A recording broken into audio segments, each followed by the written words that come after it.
Hello, ladies and gentlemen, and we are here. We are starting the One Piece breakdown. And in the off weeks, sometimes there might not, sometimes it'll happen during weeks where we have a manga chapter. But during the off weeks, we're trying to give you extra content. We're going to be doing theories. We're going to be doing everything One Piece related.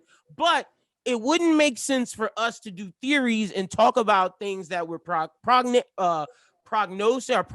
whatever the word is, speculating on, because if without going back and starting from the jump. We started at chapter 1000 reviewing, but now it's like, okay, for y'all to get our full thoughts on One Piece, I think it would be best, and Christian agrees, if we go back from the beginning and do it by arc. We're not going to be doing it by episode.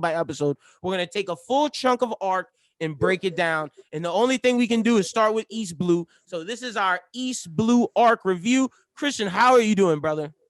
Doing very well, very well. I've definitely enjoyed restarting this journey because the adventure never ends. That's a fact. And I will say, me rewatching East Blue right now has made me fall more in love with it than when I first watched it. And then when I rewatch One Piece before this incident, I would start at like arcs that I like, whether that's Water 7. I usually start Water 7 onward. And now I'm really glad that we're starting from the beginning because there's things that I missed that I'm like, okay, all this shit is important. So what's your initial thoughts on East Blue before we dive into it?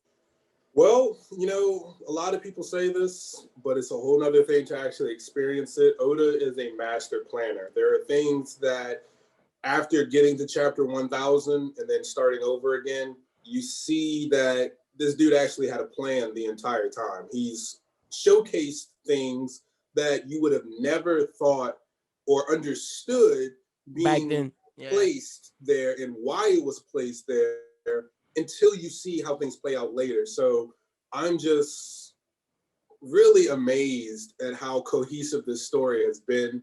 And I also enjoy, the aspects of what gets focused on. I mean, the humor, starting over from East Blue, you can't even go 5 minutes without laughing as far as I'm concerned. There's something that's just hilarious. Honestly, East Blue may be more a comedy story than a battle shonen. Without a doubt. Without a doubt. And you brought up a good point. I want to ask you before we dive into the arc itself, because we have a lot to cover, but do you think he had everything planned out from East Blue? I think he had some things came as he wrote, but I do think I think East Blue and where we're at now in Wano and everything, I think that might have been planned. Now, how he got there, he might have went a couple of different paths, but I do feel a good bit of that shit was planned out. Yeah, I don't believe that Oda planned out everything because I've heard that he's very flexible, even to the degree that if his fan base begins to predict his story, he'll change things. Facts. So I think that, not to say that it was just a rough draft, but I think that he had some type of plan where he said these things have to happen because 1,000 chapters later, these things are going to happen. Now, has every single thing been planned out? No, I don't think so. Like, I don't think the warlords, and he went to say this, like, I feel like the warlords were, like, I feel like the end goal because he didn't think he was going to get 1,000, but I feel like it was to get to the Yonko. The warlords actually happened, which made to drag out the storyline. I think it works because in the beginning, when you watch this, funny enough, there's no way I think this kid who's with Alvida is the same guy fighting Kaido, which is nuts to me. Right. Exactly. I mean, you talk about Alvida, and Alvida in her own way is a reference to Kaido. Yep, big facts. I mean, when she gets she's Big Mom and Kaido fused. But the fact that her devil fruit makes her almost intangible is like a reference to how Kaido is impervious. Yep. So it's like, wait a minute. She's the only other person with a Kanabo. Like, there's a lot there. He's Boa Hancock before Boa Hancock. Like how is everything so connected so well? So seamlessly. Yep. Oh my God. Absolutely amazing. The connection between how Luffy interacts with people, the way that he interacts with Kobe when we get to that, is the same way that he interacts with Momonosuke 1,000 chapters later, he says, look, you have to take a stance. I will help you, but you have to stand up for yourself first. Yep. So he was right there waiting, like, Kobe, I'm not doing shit until you speak up to Alvida. And later, he's like, look, Kinemon and the rest of the Scabbers are the one who came to me, but I haven't heard anything from you. You seem to be the man. I'm not doing anything until you speak up. Yep. So the foundation was laid in East Blue, and it has been consistent, which works because, you know, not saying that Luffy is a flat character in the sense that he's boring, but Luffy affects the story, and he's been consistent. So I love to see that. And I love, and funny you say this, we won't touch on this much in this arc because it's the beginning. So in most anime, manga, most stories in general, it's about, like you said, it's about how the main character affects the world. But as we move forward in One Piece, it's about how Luffy affects the world. But then, which we don't get in a lot of stories, the world's response to what Luffy does, and then their actions affecting him and how he has to move differently because of how, okay, you affect the world, we have a response, but now you have to react and have a response to our actions. That doesn't happen in East Blue, but you start to see the seeds of it in East Blue. Yeah, nothing in the One Piece world is static. When you watch a lot of other anime, not every other anime. We can use Naruto because, like, with Naruto, it doesn't matter what's going on in the Lightning Village, all these other villages. Or the Sand Village. Yep. No, it doesn't. It doesn't. It only matters what's happening in the Leaf Village. And really to Naruto in Team 7, really. Yeah, it's really just Team 7. The rest of the Konoha 11 are kind of irrelevant unless they're needed there's a for help where they team up with Team 7. Yep. So, you know, it doesn't matter what's going on in other villages unless the other villages are in Konoha. Like, you know, when Orochimaru is messing with the Sand Village during the tuning exams. That's when the Sand Village is relevant. Every other time, they don't really matter. We don't matter. We don't care about the Sand Village until Deidara goes back and messes with Gar, but only because Naruto has a relation to Gar and went to the Sand Village. And this whole time, we know of this whole time, there's this Raikage and Killer Bee who's like close to strength of the Leaf, and we never hear of them until Shippuden, like hundreds of chapters later. And that's to me what makes One Piece so special. So let's start off with the Romance Dawn arc in East Blue. There are in the East Blue saga, hold on, let me tell you, there are 6 arcs: Romance Dawn, Orange Town, Syrup Village, Baratier, Arlong Park, and Logtown. If you've seen our reviews, we're going to do it very similar to that. So in Romance Dawn, I'm going to give a quick synopsis. The Romance Dawn also refers to the Captain Morgan arc. It is the first story arc in the East Blue saga of the popular Japanese manga One Piece. Basically, in the Romance Dawn, you get the origin of adventure. Gold Roger, the Pirate King, had obtained enormous wealth, fame, and power before he was executed. He announced to the crowd that he left all his treasure at a certain place, causing pirates to enter in this great pirate age. 11 years later, the red-haired pirates came to the small port named Fusa Village. After a year of them being there, a young boy named Monkey D. Luffy came to their shop to prove he was tough enough to join them by stabbing his face underneath his eye. The pirates and Luffy then went to a bar where pirates toasted to Luffy's craziness. They ate, drank. Luffy tried to convince the captain Shanks to let him join, but Shanks said no. Luffy then eats one of their fruits, the Gumu Gumu no Mi, getting his devil powers. And then a mountain bandit threatens Luffy, threatens Machina. Shanks lets him beat up because it doesn't matter, which also you'll see later down in the line in One Piece. Luffy then goes back to take revenge. The mountain bandit takes him, puts him in the sea. Shanks defeats his whole crew looking for Luffy. They end up the mountain bandit ends up dying to the hands of the Sea King. Shanks saves Luffy. And places a bet on him. The Sea King eats Shanks's arm. And then that's pretty much the beginning of that. The next thing we see is Luffy's first voyage where he sets sail. He then meets Alvida and Kobe, destroys Alvida for Kobe. Him and Kobe then go further on the joint, and they end up going to I forget the Shell Town where they meet Zoro. They end up saving Zoro versus this guy named Captain Morgan, who's a corrupt Marine, and his son Helmeppo. This is where they save Zoro. Zoro then joins the crew as the first mate, and then Kobe decides he wants to be a Marine. That's pretty much the quick Cliff Notes version So what are your thoughts on Logtown? I mean, not Logtown, the Romance Dawn arc. I loved it. Very, very strong foundation for the story. As we see throughout the show, Luffy's character is highly based off of Shanks and what he was demonstrated here. This isn't in this review yet, but later in a specific arc that we will cover, we see Luffy and Zoro do exactly or emulate exactly Shanks's behavior when dealing with Bellamy.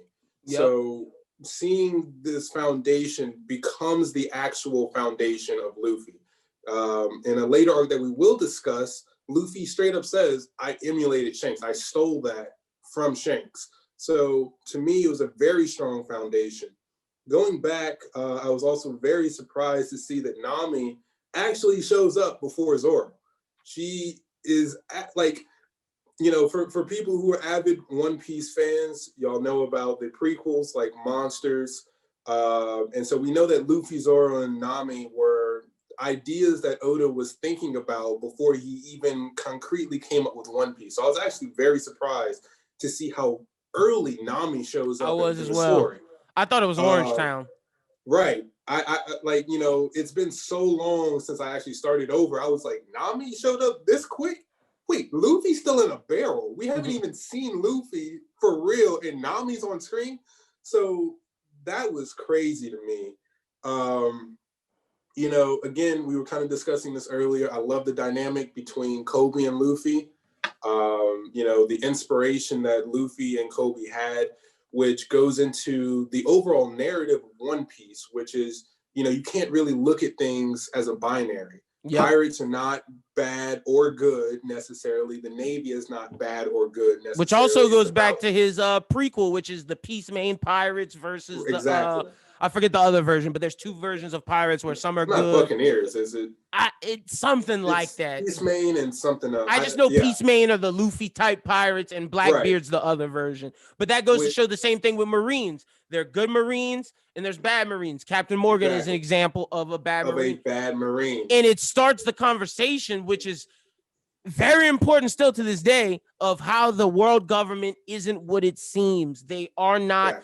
Governments are not monoliths where they're all just good justice. There's corruption and everything. And I think this arc is also to show you, don't judge a book by its cover.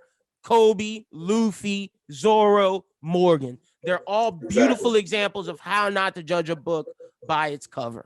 Exactly. I thought that was absolutely beautiful. Let's see here. Dealing with the Alvida section, we kind of discussed this earlier. It's hilarious to see that Alvida's initial design is literally Big Mom and Kaido fused together. Yep. I don't know if that was exactly planned because, One Piece regulars remember the silhouettes of the Yonko and how Kaido and Big Mom looked in silhouette before they were completely different. Out. Kaido had an afro, bro. Or somebody had an afro, whether it was Kaido. Kaido Yeah, had a big witch nose and he had a big ass fat boy Buddha cheek. Yeah, no, 100%. 100%. Shit is hilarious. So that was hilarious. Also just seeing how Luffy and his combat evolved. Growing up when I watched One Piece, obviously, I'm not going to sit here and just bash 4Kids just for the But that's one of the things that took away from it was the idea, because as a little kid, it took away from it. But even without the 4Kids terrible dubbing and the changes that they made, one of the things that I'm actually very impressed by is I grew up watching Dragon Ball as probably one of my first anime. Same. And as a somewhat meathead, I'm sitting here thinking, how in the world is a rubber power going to be interesting? So knowing, how Luffy fights now and seeing that beforehand, Luffy couldn't necessarily stretch as easily. He had to grab things and then run away so that he could lengthen his arm, and then he would come back and slingshot you. Whereas later, he becomes a little bit more autonomous where he himself can control his devil fruit. So seeing how he literally functions kind of as like a rubber band at the beginning because he isn't that experienced with his devil fruit, is a great starting point to where he gets, because you wouldn't even know how he gets where he gets unless you watch him slowly learn how to use his devil fruit, which to me is beautiful. Mm-hmm. I agree 100%. So I think we should go next. The relationship and the build of Zoro and Luffy, I think, is a beautiful. When you go later and you go to Sabaody and you see Rayleigh meeting Roger, it's just all the foreshadowing is amazing. I think we should talk about the Zoro Luffy relationship because it builds here, and I think this is one of the most important things of East Blue. Yeah, I mean, so we look at Zoro, and Zoro has this demonic, what am I trying to say? He has this demonic aura portrayal. Yeah. Well, I mean, we get to the aura, but he's thought of as demonic. Like, people are legitimately scared of him. Mm-hmm. And what we find out is because of Captain Morgan's son, who's a complete asshole, Zoro is actually kind enough to take the fall for that little girl and her mom. And he says, look, I will take the fall for this. String me up. And I will survive, and you won't mess with these people. Then we see that little girl is, very endearing to Zoro. So she comes and gives him the rice ball. Zoro is at first kind of rude because he doesn't want her to get hurt or get in trouble. So he tries to scare her off. But when he sees Helmeppo step on that rice ball, he says, I will not allow that girl's efforts to go to waste. So he tells Luffy, feed me that rice ball, and he eats it and does not complain and says it's delicious. And we see the smile on Luffy's face when he sees that, because we know Luffy's a great judge of character. So in that moment, we see, again, as we were saying before, you cannot judge a book by its cover. Yes, Zoro is a badass. Yes, he is demonic, but Zoro is very, very caring. And that's something you see with all the Straw Hats, no matter the facade they put up, and we're gonna see that as we continue down East Blue, and it goes to Luffy's greatest asset of bringing people together and seeing the true character of them. That's why all of these people are Straw Hats, because no matter the hard exterior that Zoro puts forth, the lies that Nami tells, it's at the end of the day, all of these people are good people. Usopp with his lies. It shows, again, not to judge a book by its cover and to judge people based upon who they are actually as people, not what they portray. Exactly. And you definitely get that sense of complexity from every single Straw Hat as they show up and are introduced.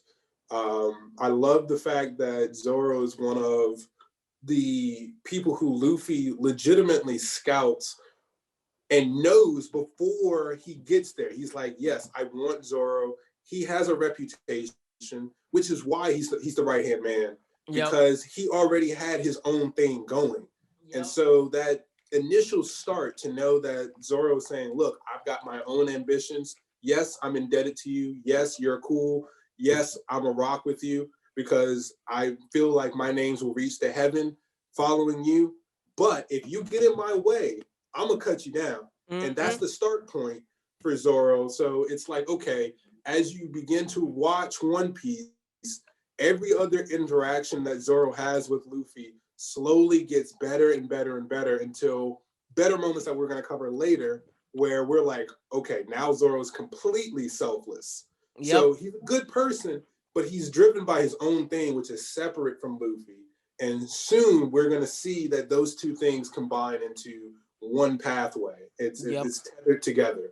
Can't have one without the other. So I love that duality. I love the camaraderie that forms immediately. That moment when Captain Morgan tries to cut Luffy from behind and Zoro catches it with his swords, and there's just that link that it's like, yeah, we're bros for life. Yeah, no, 100%. We're bros. Now that we talked about Zoro, I think the next thing we should, because I'm saving Shanks for the last part before we move to the next arc. I think then the next highlight of this would be the corruption of the Navy, because you go in and look at it. Okay, pirates. It's a story about pirates. There's Navy. So does that mean the pirates are the villains or the Navy are the villain? Again, not to judge a book by its cover. Everything's gray in One Piece. There are some good pirates, but there's some bad ones. There's some good Marines. There's some bad ones. And even though they stand for justice, we see this guy, Captain Morgan, who is using his power to command other people, to control an island, and not standing up for quote unquote justice. How did you feel about Captain Morgan's portrayal and us, and this being the groundwork to seeing, oh wait, the world government's fucked up? I loved it because we actually found out that the people underneath him are not like Captain Morgan at all. Captain Morgan is the head. He's the one who has all the control.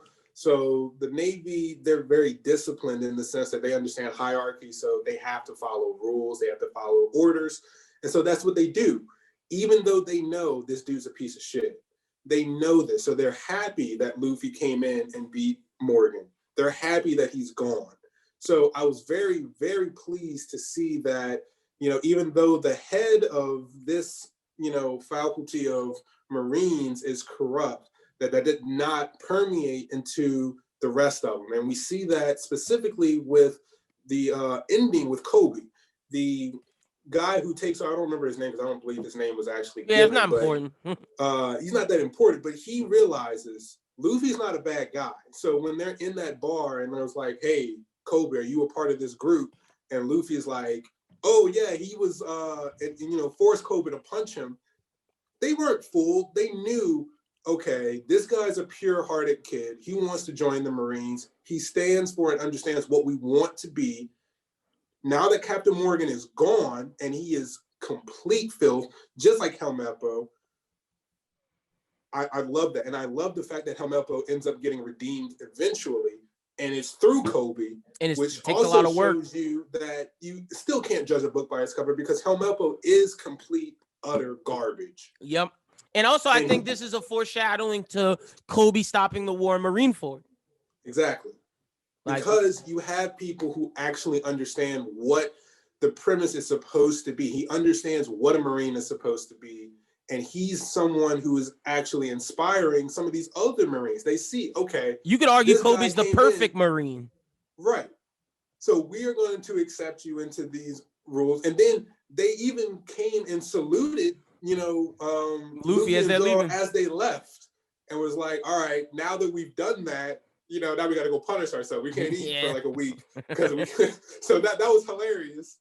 But I love the duality of Morgan being at the head and being completely corrupt, and the rest of the Marines being like, yo, this isn't right. So that to me was, again, great. And it also shows how the discipline factor is like, even though the Marines now, if we're looking at One Piece now, know that some of the things that Kainu, Sakazuki, and the world government are doing is wrong, they won't go against it because of that discipline and because of that loyalty and understanding order. Again, duality. Not all Marines are a monolith. Everyone has different ideas of what justice and true justice is. Unless you're my favorite Marine, Fujitora, who said, screw it, Kainu. Yeah, that's a fact. I'm going to set this right. This is our fault. Doflamingo's here because of us. So I'm going to bow down. It's the same energy that we saw from the Marines underneath Morgan. They said, look, Luffy is the one who saved our asses. Fujitora later in Dressrosa says, look, I'm not hunting Luffy. Yeah, he's a pirate. I'm going to roll these dice. I'm going to do these other things. But look, I'm going to tell it to Sengoku and Tsuru. Wait, you want me to capture the hero of here? We're the ones who let Doflamingo get here. And y'all are saying I should go hunt down the guy who did our job for us? Yep. Nah. And that's the same energy that the Marine who let Luffy go, because he understood that Captain Morgan was the one who was wrong. Right. So 100%. Again, that consistency that we get to see throughout Oda's story, to me, is excellent. Yep. Yeah. I agree. So I think the next important thing and the final thing really we should talk about in this arc is the promise that the bet that Shanks makes on Luffy. As much, even though Luffy has Garp, Luffy has all these other pirates, it's Shanks that he is embodying. I understand that he shares a similar will to Roger, but to me, Luffy's more so is Shanks than Roger. Yeah. So, Luffy has the mannerisms of a Roger, but he was formed by what Shanks And I mean, and even that is still, you know, not to take away from Shanks, because Shanks is obviously on Roger's ship. So obviously, you know, Shanks has philosophies and the mentality of Roger to a degree. But it is what Shanks showcased Luffy that Luffy forms his entire personality off of. Yep. So, just you know, just that idea of him seeing Shanks tell him, I'm not going to harm someone unless they harm the people I care about. That right. stuck with Luffy so much, and that ingrained with him. We see it later with Bellamy. We see it later in so many other instances. But that one moment where Shanks does not fight the mountain bandits back unless they are harming Luffy and Makuno changes his whole perspective of life and how to be a pirate. They were not a threat to him. He was like, you know, why would I trip out because he spilled some alcohol on me? Like, he literally waits. The rest of the crew waits. And as soon as Shanks busts out laughing, they all laugh. Because it's like, do you know how ignorant this mountain bandit is? He came in here talking about his bounty is like a couple million. Yeah, exactly. He has no idea who he's messing with. We all know Shanks could have knocked this dude out without even looking at him. Yep. And Shanks is like, Luffy, you don't even know the half of it. This guy is so beneath me. Why would I even give him the time of day? And we see Luffy emulate that later.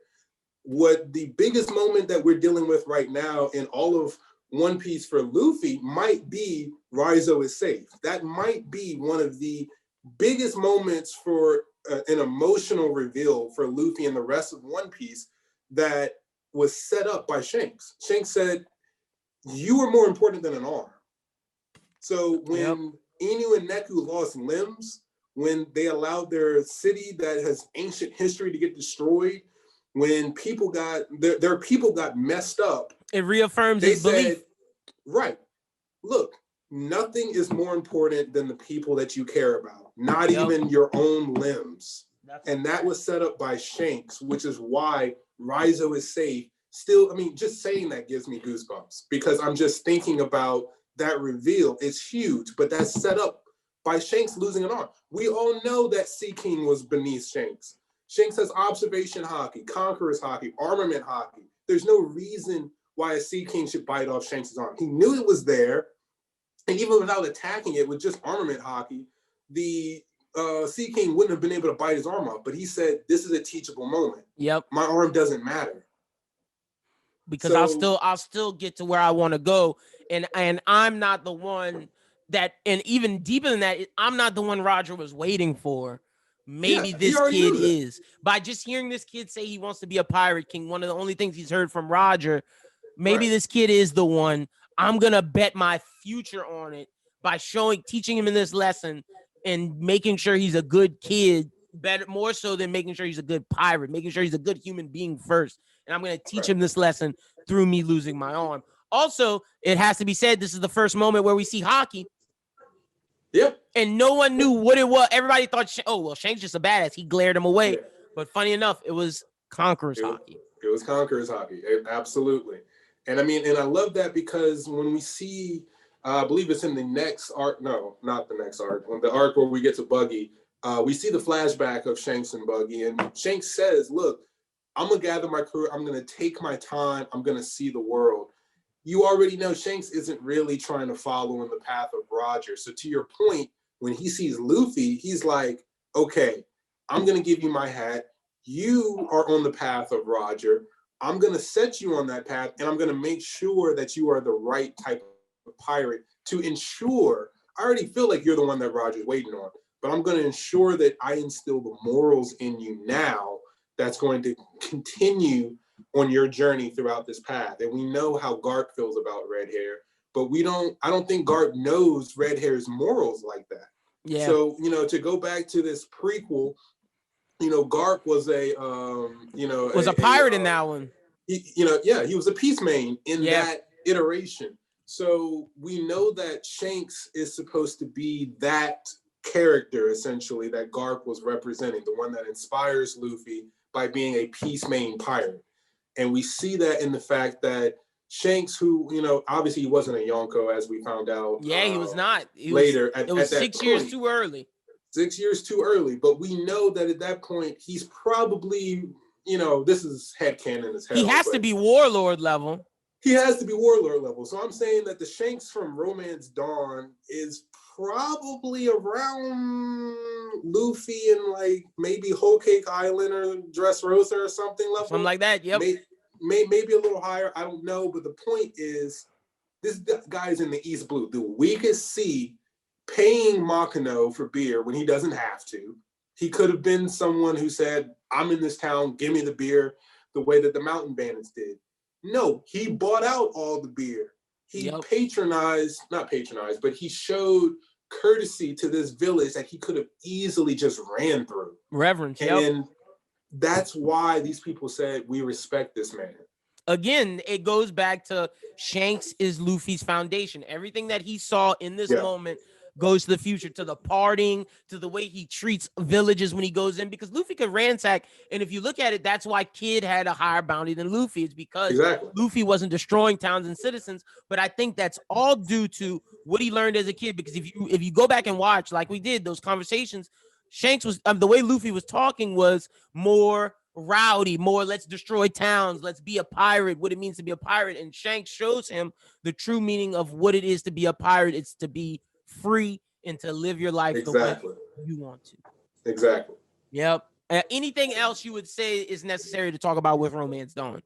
Not necessarily. You know, obviously we can go on and on and on, but we could be stuck on Romance Dawn. So I think that's...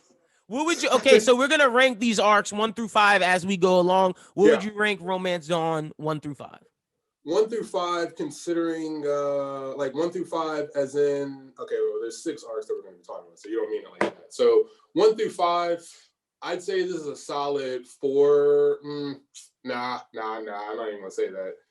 I'm gonna say it's like a 3.8.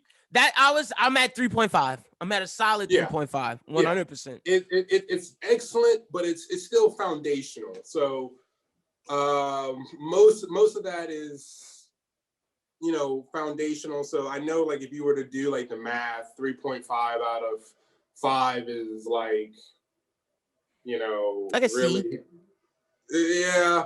So it sounds bad, but it's foundation. So, exactly. Yeah.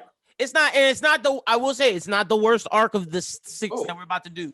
I think the worst arc is next, but I digress. Okay, so speaking of that arc, let's get to Orange Town. Orange Town arc is also referred as the Buggy the Clown arc. It's the second story in the East Blue. So basically the arc begins with Luffy and Zoro out to sea, lost and starving due to the fact that neither of them have any sense of direction. Luffy spots a bird in the air, uses his devil powers to try to catch it so they can eat it. However, the bird turns out to be much stronger than expected, flies off with Luffy in his mouth.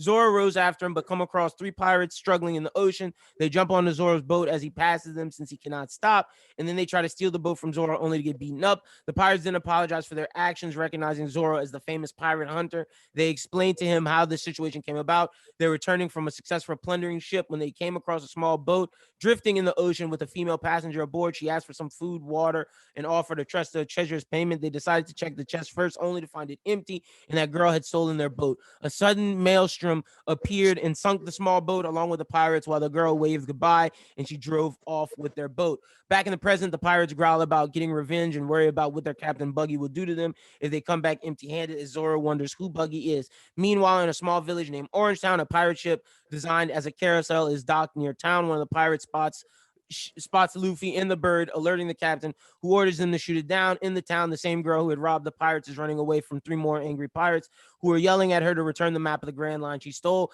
As an explosion halts the chase for a minute and something crashes in the middle of the 4. Luffy emerges from the smoke unharmed, wondering what shot him. The girl suddenly gets the idea and calls Luffy boss, asking him to take care of the pirates. And then basically the rest of it is, this is where Luffy forms his first partnership with Nami. She introduces them as Cat Burglar Nami. Her specialization is robbing. They end up then fighting Buggy's crew, mainly Luffy and Zoro. And normally what usually happens is they defeat a crew, but they weren't strong enough. They end up getting a couple of wins, but they don't end up defeating Buggy, and they end up having to run away. But this Nami ends up stealing 500,000 berries. So that's pretty much the highlight. I think this is the worst arc of the 6. We do meet Buggy, but I think Buggy has a better arc in Logue Town than in this one. Yeah. So, you know, in this arc, we get a whole lot of Nami's character kind of developed. And again, not to sound like a broken record, but the internal struggle that we get from Nami to recognize that Luffy is actually a decent person, to me, was the highlight of this arc. So we know, not based on what's shown, because this isn't until Arlong, but Nami she doesn't trust pirates. Yeah. She doesn't trust pirates. Yet, at the same time, we can see that throughout this arc, she's like, Luffy may not be the type of person that I hate. Mm-hmm. So, this is jumping forward a little bit further, but when Luffy's helping out that dog, Nami's like, wait a minute, why does he care about a dog and some dog food? Yep. When Buggy destroys the hat, which I'm actually going to get into, and Luffy calls the hat his treasure, Nami's like, wait a minute, what kind of pirate calls a hat his treasure? Yep. A treasure, and then offers to fix it because she realizes this dude is not the pirate that I hate. Yeah. Back to our Peacemain conversation. Right. So yeah, Nami's, I have a love-hate relationship with her here because she obviously has the intention of just using the main character, Luffy, to further her own goals. But she's still like, wait a minute. I might be wrong. So yeah. So when she brings in Luffy and turns him into Buggy without telling him, look, I'm about to, use you as a scapegoat to get what I want. She's like, wait a minute, y'all are gonna kill him? Wait, y'all want me to kill him? Yeah, down like that. I'm not with that. I can't do that. That would have been any other pirate. Of course, this is One Piece, so we wouldn't have seen Nami literally blow someone apart. But I think she would have been a little bit more okay if this was some other scummy pirate, and she may have lit that cannon. But she's like, look, we don't have to do that. Mm-hmm. So I definitely enjoyed that internal struggle that Nami goes through. I think that's the best part of this arc too. Right. But again, it's like you get more of that in Arlong, but this is the setup for it. They do it a whole lot better later. This is again still kind of foundational. Even the meatheadedness in me wasn't that impressed. It was more comedy because Luffy's pretty much just kicking Buggy and the jewels. I think the best part of this is seeing the flashback when Buggy sees the hat to Shanks. Right. And at first, I was actually a little bit annoyed. I actually wrote down some notes. I was like, how did Buggy at first not recognize the hat? I mean, I get it. Okay, so apparently I don't think Buggy knew that was Roger's hat and that Roger gave it to Shanks. He attributed that as Shanks's hat. So it's. But I feel like that was retcon because when you get to what we're about to watch in Wano right now, he 100% knows that that's Roger's hat. Right. So at first, that's kind of where I was saying like, okay, Oda knew what he was doing, but he still kind of fixed some things because rewatching that, I'm like, the hat should have been a dead giveaway to Buggy immediately. Now, Buggy did mention, I thought that was just a hat that reminded me of Shanks, but you're telling me that actually is Shanks's hat. So at that point, I was like, okay, finally, we got that. Because at first, I'm like, why are you not doing this? Like, what's going on? You should recognize this hat. This hat should have meaning. So when it finally clicked, that was okay. Also, that could be seen as another reason why Buggy also hates Luffy, but still gets along with him. When you see Marineford, you see all that stuff. It's because of Shanks acknowledged this kid, and I see a lot of Shanks in him. Also, I see a lot of my captain, Roger, in him. Right, exactly. So, the gimmicks going on with it were nice. The meathead in me. The Zoro versus what's his name? The guy with the long hair. Yeah, it doesn't matter. That fight was okay. I mean, literally Zoro only carries him once he gets serious, and it's like, all right, well, whatever. The Buggy fight was basically just Buggy getting kicked in the balls multiple times because he keeps splitting himself in half or into pieces. So that was okay. It's still very foundational. So it's not as important as Romance Dawn, and then Arlong Park kind of, picks up on the Nami aspect better, and Logue Town picks up on the whole Buggy the Clown aspect a whole lot better. Yeah, it definitely does. Not much to really deep dive on this one. It's transitional, really. Yep. But I will say this one, talking more about Zoro being the pirate hunter, bounty hunter, I will say that's the one aspect of One Piece I wish Oda would have expounded on more, is the world of bounty hunting, because I still feel there could have been a great villain that was a bounty hunter that came after. Yeah. Right. And I mean, the closest we got to that was a filler around Dressrosa, where there was like the greatest bounty hunter or something, and he was using like cola or whatever. But it's like, no. Oh, no. But that was during One Piece Stampede, when it was Boa Hancock and Luffy. That was like last year. Yeah. I'm mixing that up. So, but to go back to, Romance Dawn with Zoro, I did enjoy how known Zoro was. Mm-hmm. So before Luffy got a reputation, everyone knew who Zoro was. That's we even see this later in Lobetown, where Buggy's like, "Oh shit, it's Pirate Zoro." Yeah. So everyone's concerned about him because we obviously know that he's already built his own reputation. And it's pretty funny because no one knows Zoro until he puts on the bandana. Then they're like, "Oh, wait, the bandana and the three swords. Oh, you're him." Mm-hmm. And then people get scared shitless. So it's still funny to kind of see, like, okay, Zoro's kind of the man in the East Blue at this point. Everybody knows who he is. So, the Zoro fanboy in me was appreciating his reputation being so well known, which, again, kind of later gets done a little bit better in the Barate arc, where Mihawk kind of is like, you're a big fish in a small pond. Yeah, we're going to get to that. Yeah, so we're going to get to that. So again, it's still transitional, but I definitely did enjoy the bounty hunting aspect of Zoro. I do wish that they would have gone a little bit more into detail about that, especially with the fact that was really just something that Zoro was doing to put food on the plate. He got lost. He couldn't get back to his village. So I also think that would make the bounties more important, because, like, why do we have bounties if there's not people coming chase these bounties? I get the Marines, that's their job, but they're not active. Like, if a pirate comes across them, they're going to stop him and they're going to take out, but they're not actively searching out pirates, which is the true idea of when you have a wanted poster. Right.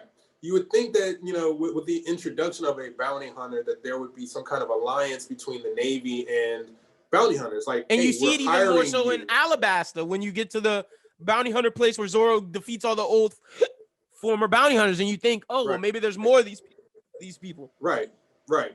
So, that was a little bit of a letdown, because it could have been expounded on more. Granted, that would be more episodes, more chapters for One Piece, but I'm not one to complain about more when it comes to One Piece. One Piece is the Odyssey, what the Odyssey is to poetry, to anime. Yep. So, I agree. And, it's not a coincidence the Odyssey is a sea voyage and One Piece is a sea voyage. So, also, for more, but I feel like the name, and I know we should talk about some Romance Dawn, but I feel like the name Captain Morgan kind of wasted on Morgan. Exactly. It's a very big name for someone who is so insignificant in the grand scheme of things. Yep, I agree. Yeah. Do you see any influences from outside, any allegories in either Orange Town or Romance Dawn? Because that's something I wanted to bring up. Like, do you see any allegories to the outside world? Because I know there's some coming up in Fishman with Arlong Park and with some of the things coming. I was just seeing if you thought there was any allegories here. Oh, there's definitely one in Syrup Village with the boy who cries wolf. That's why I was seeing if you thought of, is there any? I didn't see any jump out at me. I didn't catch that at this point.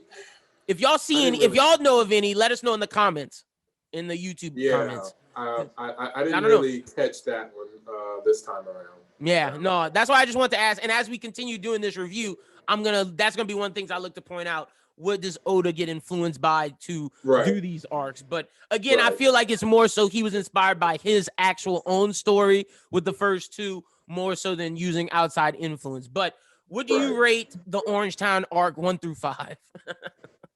2. Yeah, I'm with you. 1.9. I gotta give it 1.9. This was the worst one of the 6, and that's no disrespect. Comedy is great, but I'm gonna be real with you. I was more emotionally invested in the dog than anyone else. Yep. I'm gonna be real with you. I think the dog is influenced by somebody. I feel like that's a real life thing where the dog if I remember correctly, there's a real life story in Japan or in like China where a dog waited outside the master shop for the master to come, and the master never came. The dog died because I believe there's a statue in Japan of a dog that is this exact story. Yeah, so I believe that's the inspiration. I'm glad you brought it. And again, similar to Romance Dawn, I love that the mayor is the one who recognizes these kids saved my butt. Again, comes, sees them off, and it's like, thank you again. So again, we get that recognition that happens every single arc. There is no place that Luffy visits and he leaves in a worse condition. He leaves every place that he visits in a better condition, and the people are grateful to him for what he's done. There has never been a village or a destination that he's been to where they're like, nah, we don't mess with you. Again, don't judge a book by its cover, which we'll keep saying. And the start of Luffy's greatest power, which was told by Mihawk, of he can make allies out of anyone.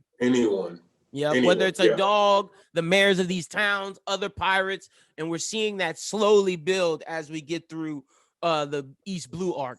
So the next arc is the Syrup Village arc. This is AKA the Captain Kuro arc. Monkey D. Luffy and Ronor, Zoro, and Nami arrive at Syrup Village looking for a ship where they meet Usopp, the local village liar. After they learn a secret plot against Usopp's friend Kaya, they decide they have no choice but to help him defeat Captain Kuro in order to save him. Basically, Captain Kuro was trying to get Kaya to sign a will to transfer all the money to him that she had because he's no longer wanting to be a pirate, and he's used this as his chance to get out. This is a view of how we see there's different forms of pirate, but this is a weak pirate who's not into his convictions, who is more so about treasure and has given up on his dream. And that's very important to Luffy because this is the first time he sees someone question their dream and realize that maybe not all dreams are possible. But even to that point, it makes him stronger in his convictions to see how Kuro treats his crew, how Kuro does these different things. And this story was based on The Boy Who Cried Wolf, of course, like I said earlier with Usopp. And I just think the most important like moment of this is when Kuro's doing where he's doing side to side and he starts striking all of the members of his crew. And then Luffy's like, you're a horrible pirate. You're a horrible captain. You don't care about your crew. Again, going back to his morals, which he learned from Shanks, and that we see later on, there's no one more important to Luffy, not even finding the One Piece or being the Pirate King. There's no one more important to him than his crew. Yeah, Luffy has no problem, as we're going to discuss later, dying. Like, if he doesn't find the One Piece, he's lived his life adventure with the people he cares about. And at least he lived it his way and was free. On his terms. And so one of the other things, this is very surface level, but Usopp is perpetually also an allegory to Pinocchio. I mean, his nose is permanently, he's the best liar, so his nose is permanently enlarged. So that's also a Pinocchio reference. So, you know, I definitely enjoyed that. The Boy Who Cried Wolf.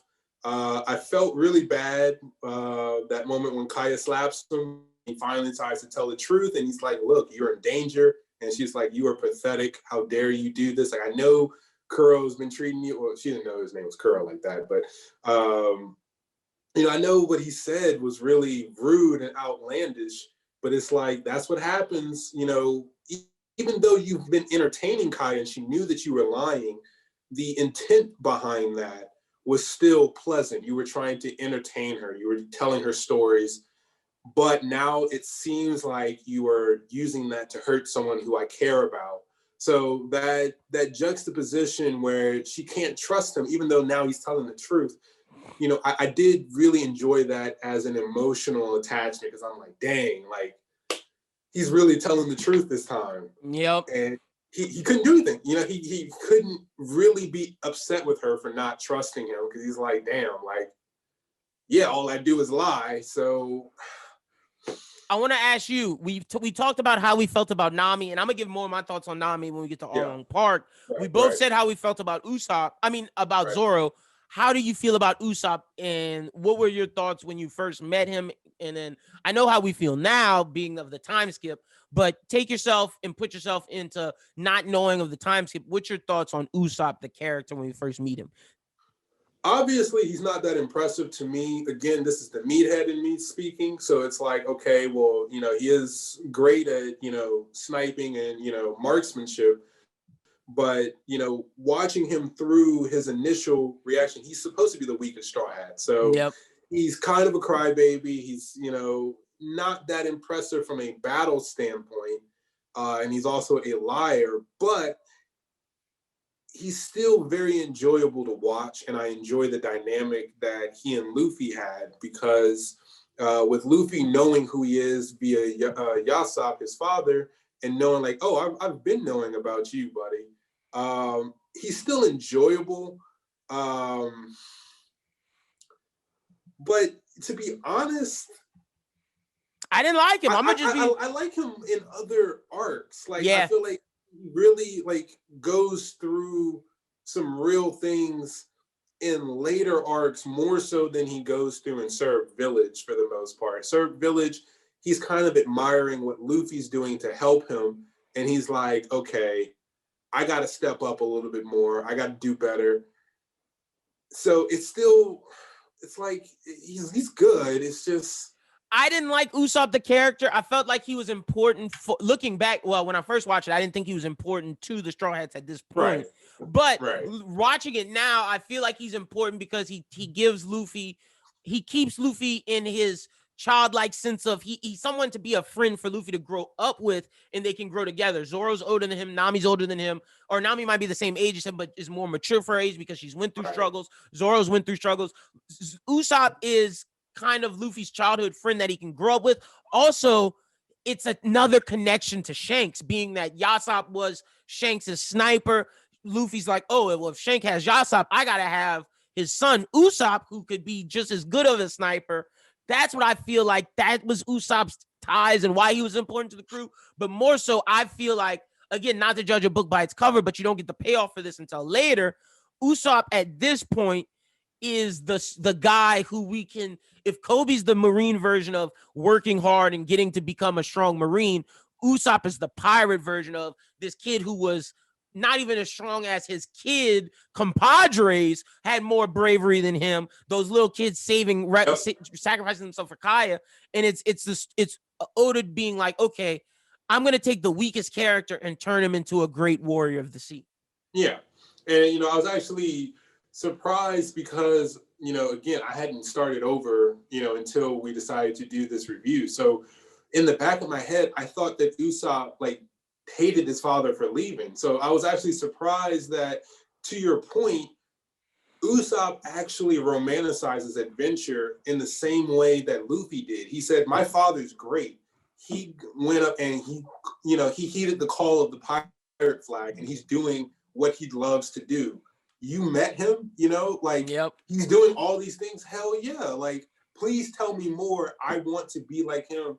And it's like, okay, so this dude truly, loves adventure from his core the same way that Luffy does. Yep. Zoro is more, focused. I'm trying to become the world's greatest swordsman. So if he has an adventure on the way, that's whatever. Zoro and Luffy share the drive of, we're going to accomplish our goals no matter what. Right. Luffy and Usopp share the idea of adventure. And to me, Nami and Luffy share the idea of freedom. Right. Because Nami thinks money can get her freedom, whereas Luffy is trying to obtain freedom in the ways that he does. To get her freedom, but also to free her, people, her town, because of the situation that she was put in. As well as when we get to our long part, when we talk about Belmare and, just the financial struggle that they had to deal with. So without a doubt, each of these three main components that have been introduced thus far represent a different aspect of Luffy, and they exhibit that at the highest level. Yep. Usopp is completely about adventure. Yep. And that's why I think Usopp is important. But if I'm going to be honest, I did not like Usopp until maybe Alabasta. He became more tolerable because we're seeing growth. Skypiea, it's even more tolerable, but Water 7 is when it's like, nah, Usopp's a great character. Look, I mean, this is completely unrelated, but it's actually huge because I saw this from someone else and it never clicked to me. So for me, to your point, I didn't actually like Usopp until Sogi came. Like, I did not. So I was actually rooting for Luffy to beat Usopp's ass when they were fighting. I was like, please beat the dog shit out of him. This dude is tripping. So later, when we see, again, this is completely unrelated. But this is going to be, this is important because when we get to that conversation, this is the buildup to get us to that point.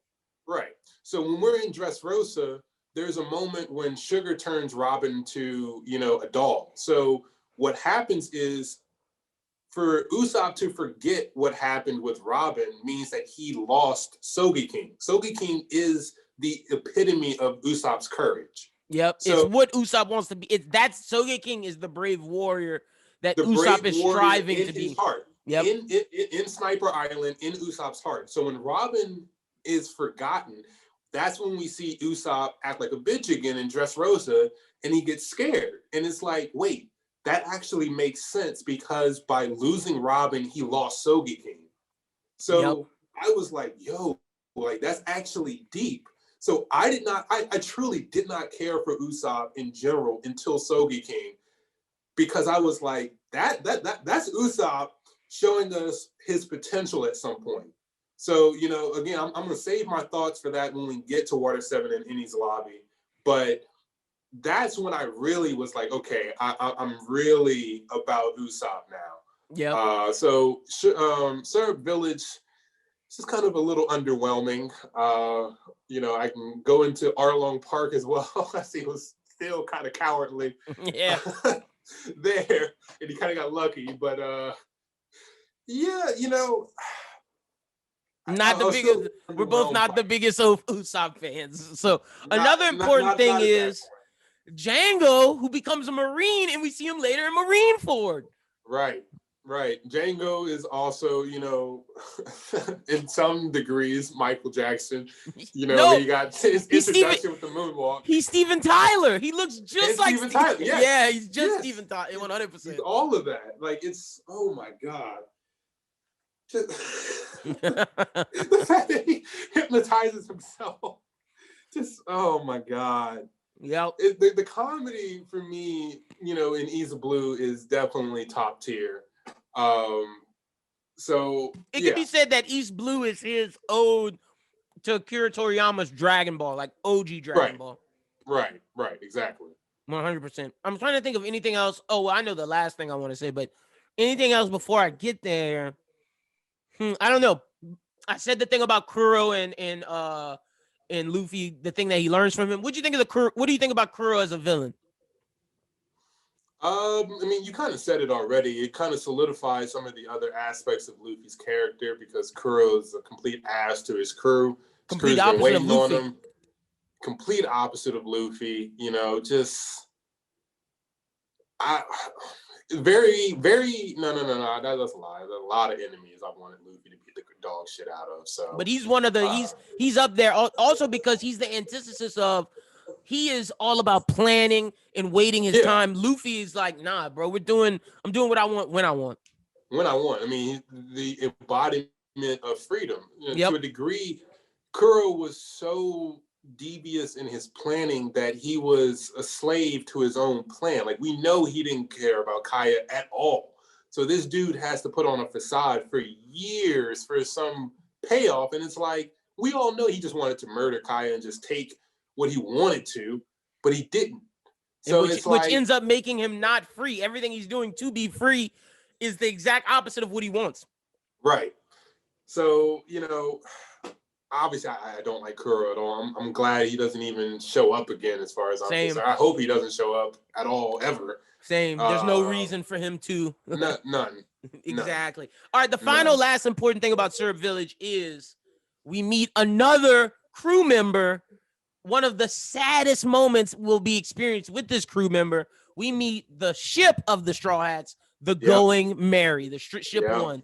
Love this ship. Great ship. I think This is also a bond between Usopp and Luffy because Usopp gives Luffy this ship from the lady he loves, and this is also something that ties them together. This is the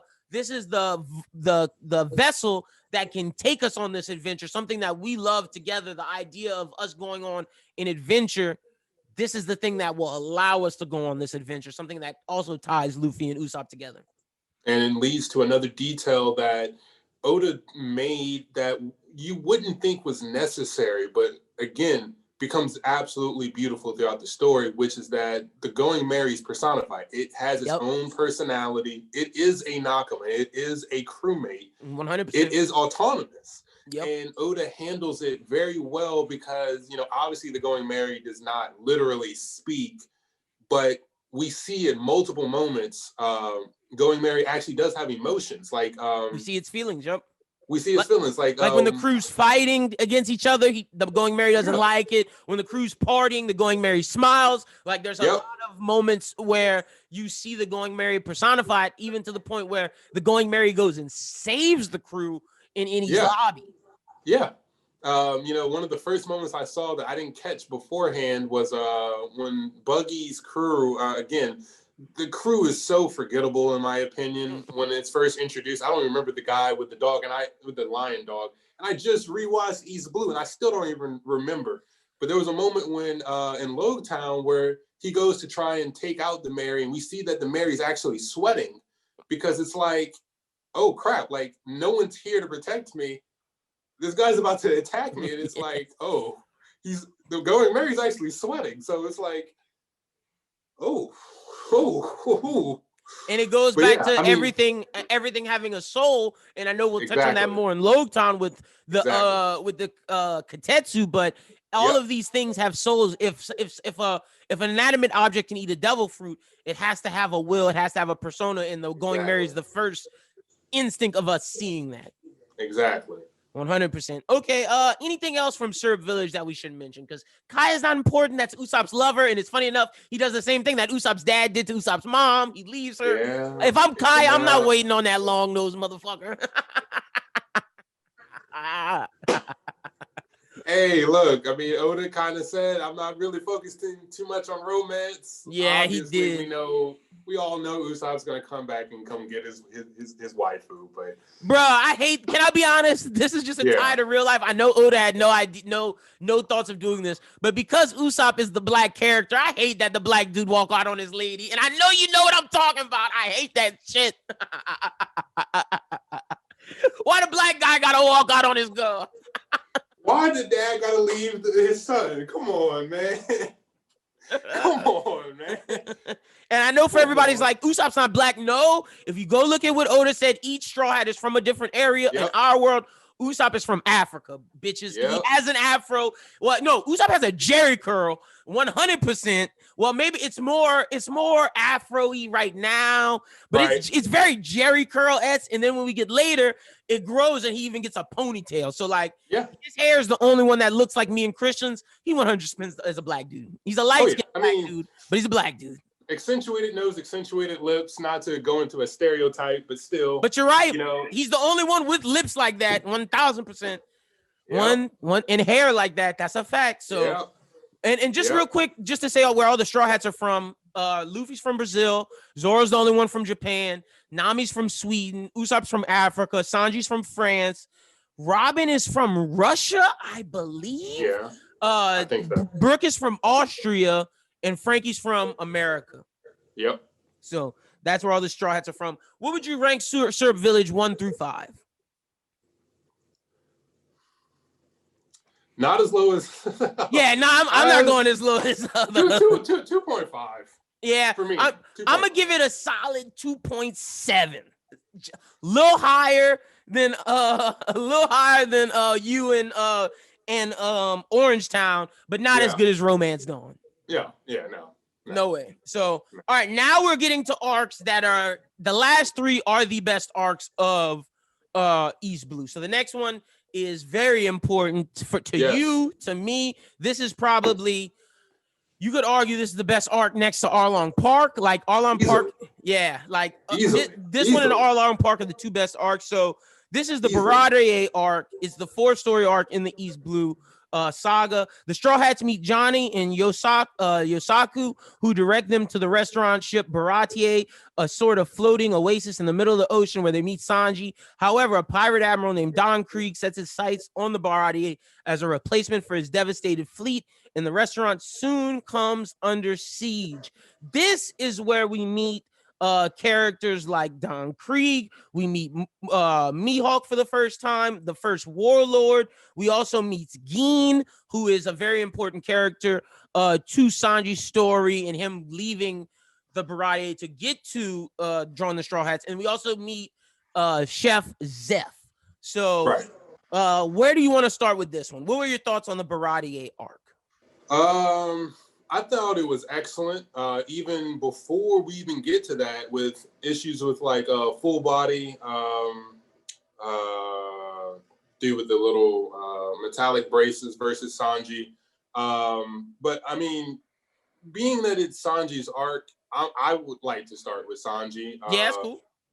Just because, you know, obviously we know that Don Krieg comes in. We know that, you know, he messes with the Baratier arc, but Sanji feeding Gin is, to me,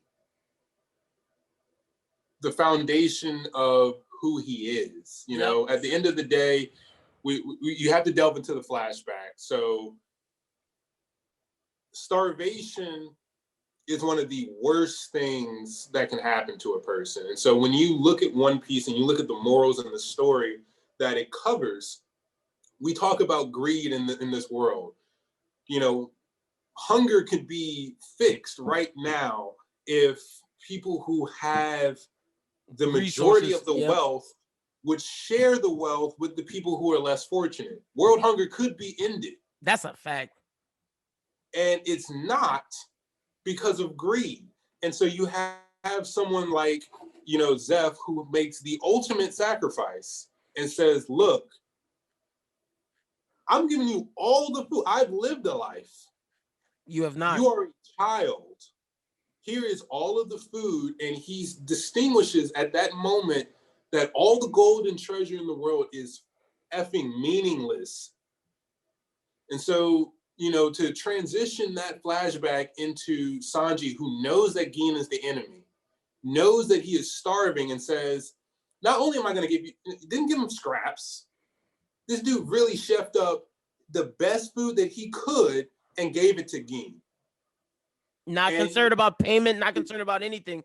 And I think that's huge. We talked about Nami's tie to Luffy. We talked about Zoro's tie to Luffy. We talked about Usopp's. I think that is Sanji and Luffy's tie, the love of people, the love of humanity, and it's them seeing the actual goodness in people. I think Sanji, and it makes sense because Sanji's an observation hockey user. They both see the essence of good in people. Right. So I absolutely love that. I love the fact that Zeph has his own lore. Again, similar to Zoro, he already has his own, you know, backstory, and we know that he was prolific. We don't know truly where he ranks in the hierarchy. So I wouldn't say that, you know, he was stupid strong like, you know, a Whitebeard or Roger or But he's like someone we're going to meet soon. Probably next review in Crocus. Right.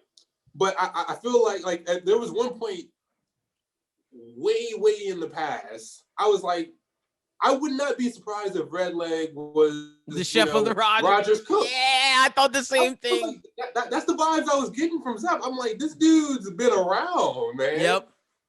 And this honestly, if Oda wanted to do it when we get the Roger flashback, I wouldn't be shocked. I mean, you know, things get retconned all the time. I remember during the Shanks and Buggy scenario, we saw Rayleigh. That looks nothing like Rayleigh. But hey, that's him. Like, that's him. I'm with it.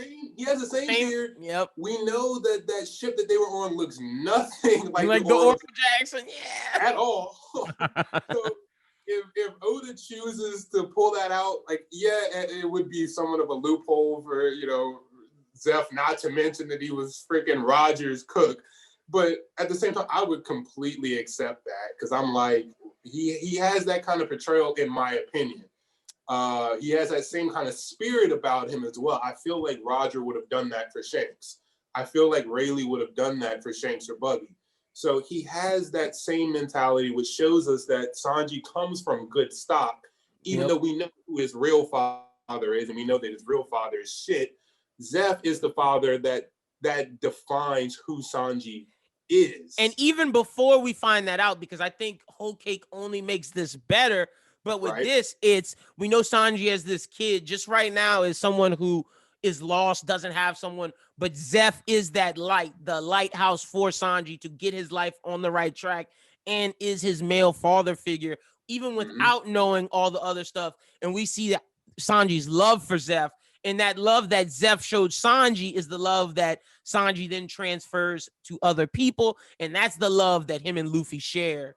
And that's their connection. Without Zeph, Sanji doesn't have that. Zeph is Sanji's Shanks to Luffy. Yeah, exactly. And it's Zeph who also frees Sanji, because we know that Sanji feels indebted to him. And he's like, look, I know you love me. I know you love what you do. I know you'd probably be satisfied serving people, cooking here at the Baratie ship for the rest of your life, if that's what it was. But I know that you still have other aspirations, and I want you to be as free as possible. And Sanji takes him up on that after he realizes who Luffy is, and he's like, I rock with him. Also, a great moment from Zeph is him telling Sanji, you should follow this man, because anytime you find a man who does not care about his death, they're the people that you should follow, because they'll do anything to accomplish what they are, and it doesn't matter if they die. We're seeing that now in Wano versus Kaido and Big Mom. Right. And again, going back to consistency, Luffy's there to see Zoro eat the stepped-on onigiri that the girl made. Luffy also saw that Sanji fed Gin. And we see again, that's when Luffy's like, I want him. I want him. Yep. Because I see that, the goodness that in him. is my cook. That's who I want. Because again, he see, and we know already, anyone who feeds Luffy is going to be protected by Luffy. When Rebecca gives him the lunch and then betrays him in Dressrosa, there is not a single moment where Luffy's concerned. Because he's like, you fed me. You're a good person. I know who you are, really. Saw Sanji feed Gin. He's like, you have no reason to do that. Yep. And you did it anyway. You are my cook. Like, I have to have you. So that to me was pivotal. It was huge. Also think it's interesting that Zoro and Sanji are the two people that Luffy was like, I have to have you. And they're the ones he had to convince. Whereas other people like Usopp, Nami, it was easy for them to join. Whereas Sanji, like you said, Luffy. Nami though. Nami was playing games. Though. She was, but in the sense of, these are the two strongest fighters. These are the ones that he had to convince to follow him, because they also have their own dreams. But as we see later on, they're the two that sacrifice their dreams to push Luffy forward. And this is the moment where Zoro ingrains himself in that and becomes the true vice captain when he fights Mihawk. I'll let you talk about that, my Zoro stan friend. So, as a Zoro stan, the Zoro versus Mihawk is just, wet dream for me, man. So Zoro, in my opinion, this also solidifies his decision to follow Luffy. Yep. Because his decision is saying, look, I want to become the world's greatest swordsman. This dude joins Luffy and then meets the world's greatest swordsman that quickly. He's like, oh my God. So at this point, this is where we get to see that Zoro is a big fish in a small pond. He meets Mihawk. Mihawk is like, I absolutely love it. That nonchalant face of like, oh man, I don't have any smaller blade than this. Like, what am I supposed to do? You're a little kid. Oh, come on. It just completely embarrasses Zoro, and I stand by this. Every Zoro stan loves to see Zoro get his ass whooped. We love to see him get embarrassed because he's going to overcome that. Yep. And so when I see that Mihawk by himself, I got to start off with Mihawk. he's the epitome of a bad. He is a one-man army. Yo, when they showed, not to cut you off, just to give my thoughts, because I'm gonna let you go in. I'm gonna let you go back because this is important for you to talk about this. But when I saw Mihawk, this is the first time that was like, oh, yeah, there's some bad MFers out there in this story. Oh yeah, we just don't know yet. And the fact is, we still don't know how strong Mihawk is, and he's been introduced since some of the earliest arc. That shows how important of a character he is. And funny enough, he is Sanji's. I know people are gonna say Kozaburo and all of that about his backstory, but Mihawk is Zoro's Shanks. Mihawk is Sanji's Zeph. It 100% is, and that even gets further confirmed when we get to Marineford and after Marineford and where Zoro goes for the 2 years. Exactly. So, with that, I'd be remiss not to mention, Kuina at this point. Oh yeah, we didn't talk about Yeah, but I mean, still. So the thing that I love about that, to transition into Mihawk is, you have Zoro being someone who lost 2,000 times to Kuina.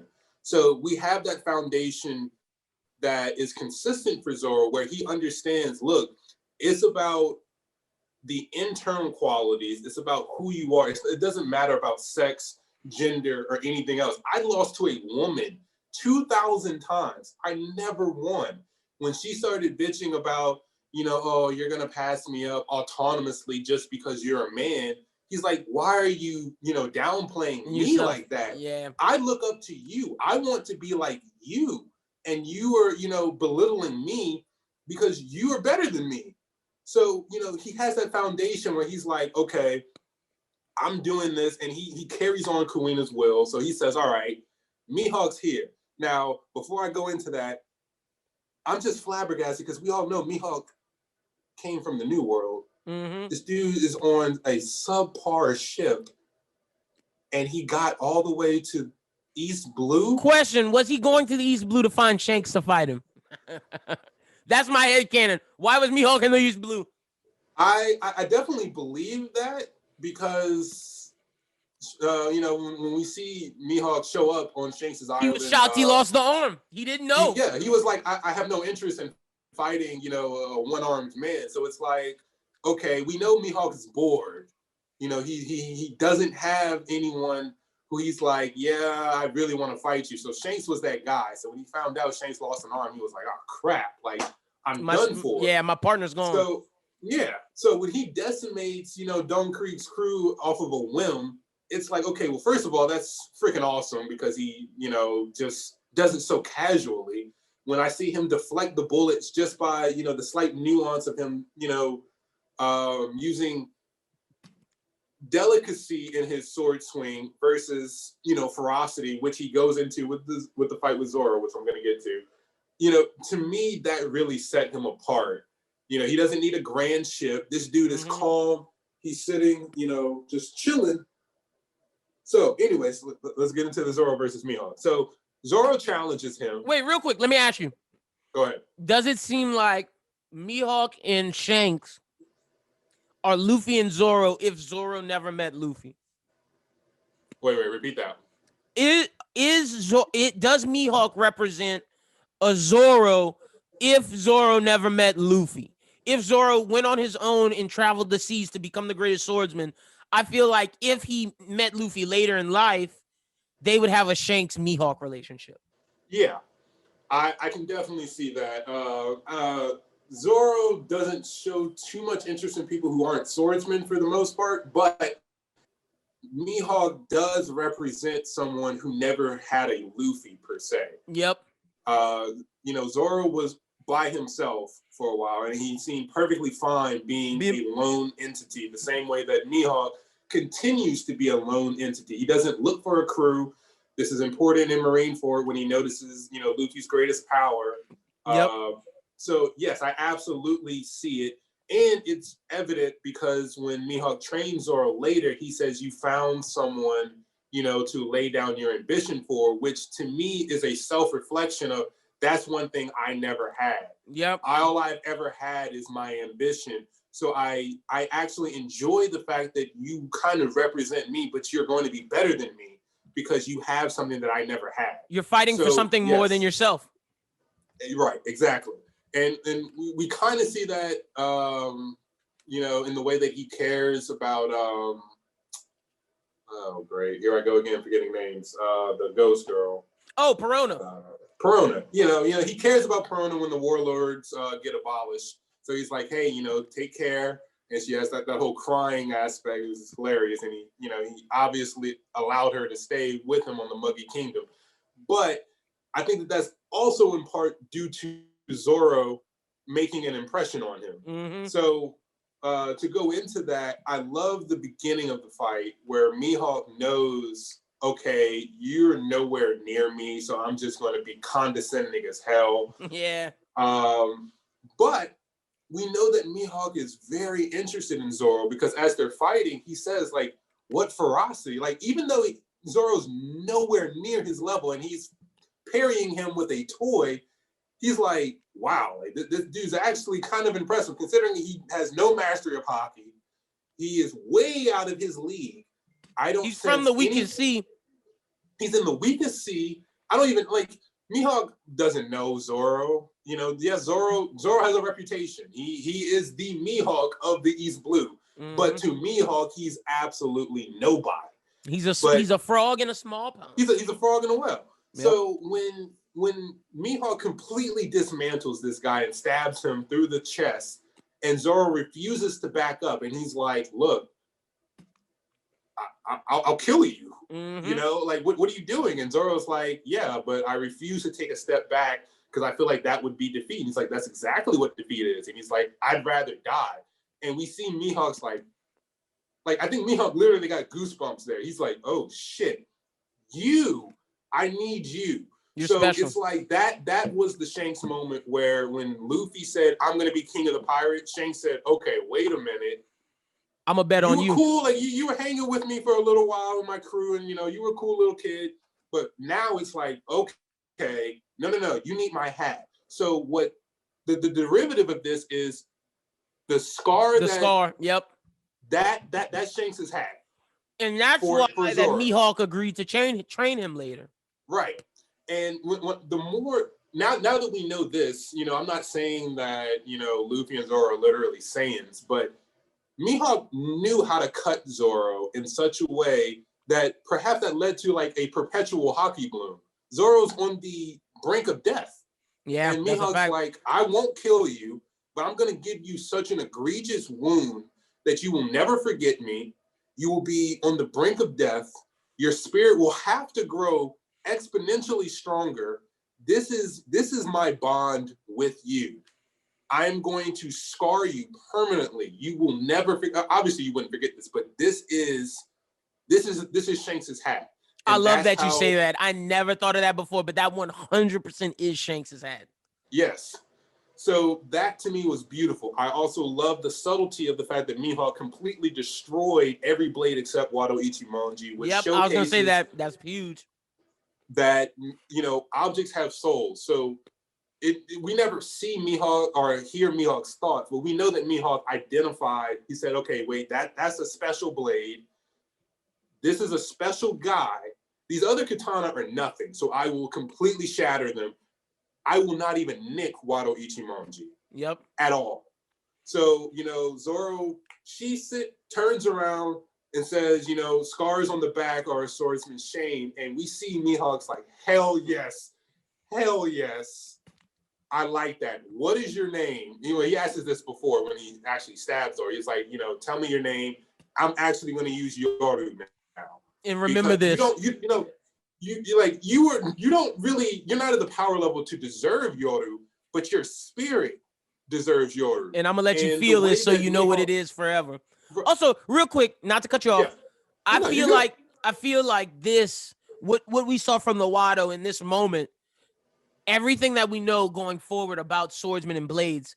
Yes, Imma will turn to a black blade. I don't know if the Need Eye will, but it probably will because Zoro's going to have 3 black blades, which puts him over Mihawk and Ryuma. Right. Wado, I believe more so than more so than Inma, I feel like Wado's going to be the first black blade.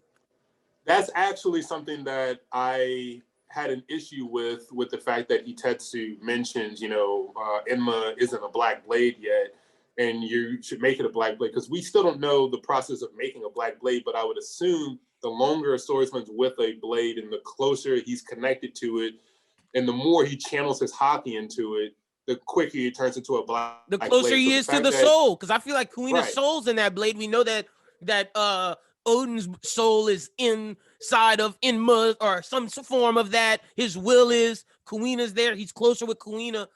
There's no way I would be upset. I'm not gonna say, because I would be upset if Enma or Nidai turns to a black blade before Wado. I would understand it, but I just feel like story-wise, it should be Wado first.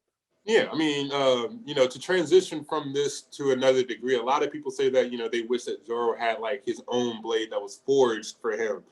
And to a degree, I also believe in that, but, Kuina didn't have that much time with Wado. So it really kind of is Zoro's blade. It is. Himself. Kuina, to my knowledge, obviously everyone has hockey, and with what we find out later, where Luffy's been using Conqueror's hockey unconsciously in his youth, so did Ace.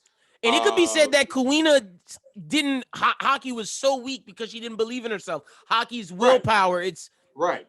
Yeah. But what I was getting to is that it's hockey wasn't shown beforehand. So like when we jump to Alabasta, you could argue that like perhaps in that moment where Zoro cut Daz's bones or Mr. One, hockey, he used armament hockey without knowing it.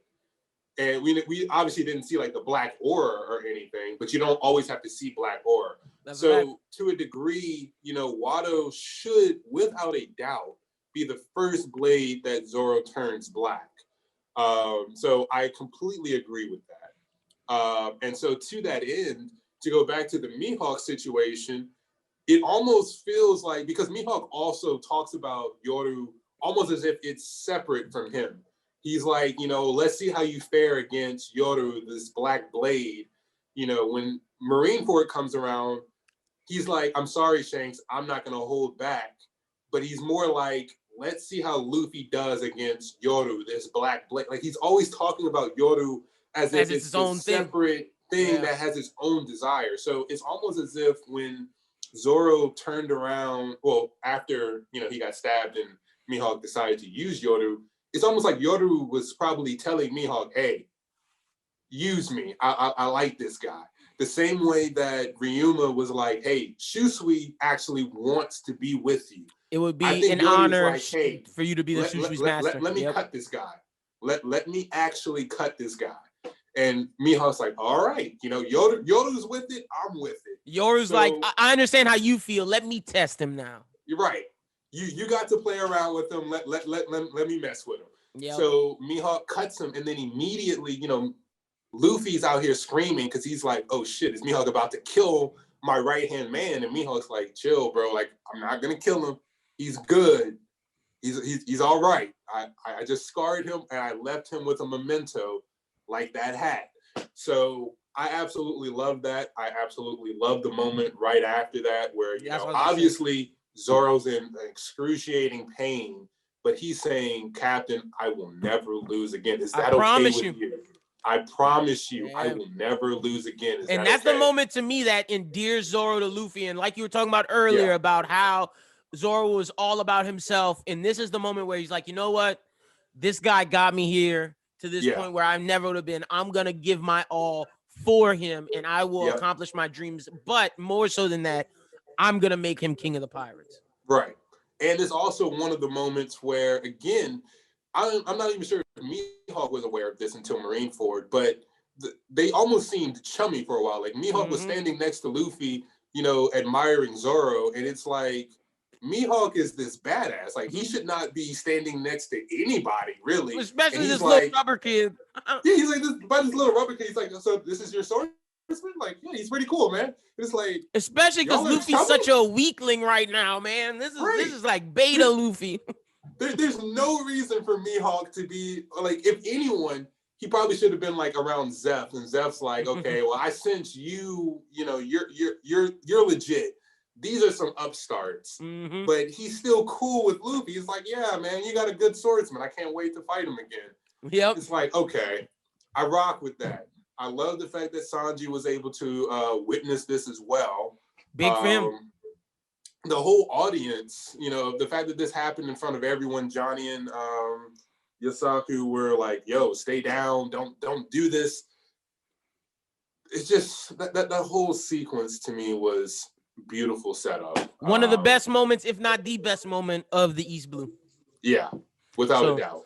Real quick, before we get off of the Barati, I want to shout out Sanji. Love that he's this guy that was just kicking. Loved his fighting style, which we learned from him. We talked about his admiration and his inner sense of finding the goodness of people, and that also is attributed to his observation hockey, at least headcanon wise. It also makes sense based upon his mother, when we learn later about how she wanted him to have emotions, and his greatest strength is his emotion of love. We also learn that is directly connected to his Diablo Jamble, which is the burning passion of a man's love, and that's his fire foot. Everything about Sanji that comes later can be fully honestly, everything about Sanji and Zoro can be fully explained just by watching the Barati arc. Yeah, and then we kind of skipped over this earlier, but the initial dynamic between Sanji serving Nami was hilarious. I mean, just the whole sequence of that. You Luffy beautiful maiden. The beautiful maiden. Luffy putting the freaking booger in the drink, and Zoro trying to be like, I'm not drinking this. You drink it. Just, again, humor is great. You know, I agree with a lot of people have said that Sanji's fight choreography is one of the most interesting choreographies out of all the fighters, and I have to agree with that. I agree. You know, the fact that this dude refuses to use his hands would probably be stronger if he used his hands, because we saw him. I go back to the battle in East Blue. I mean, in his lobby when he's on the train and he's using the two knives the two knives to fight the spaghetti chef. Yeah. So we know that, you know, at any point Sanji could effectively probably double his strength by using, I mean, not to take anything away from Zoro, but Sanji practically knows Nitoryu. Yeah, so he does. At any given time, this dude could pull out blades.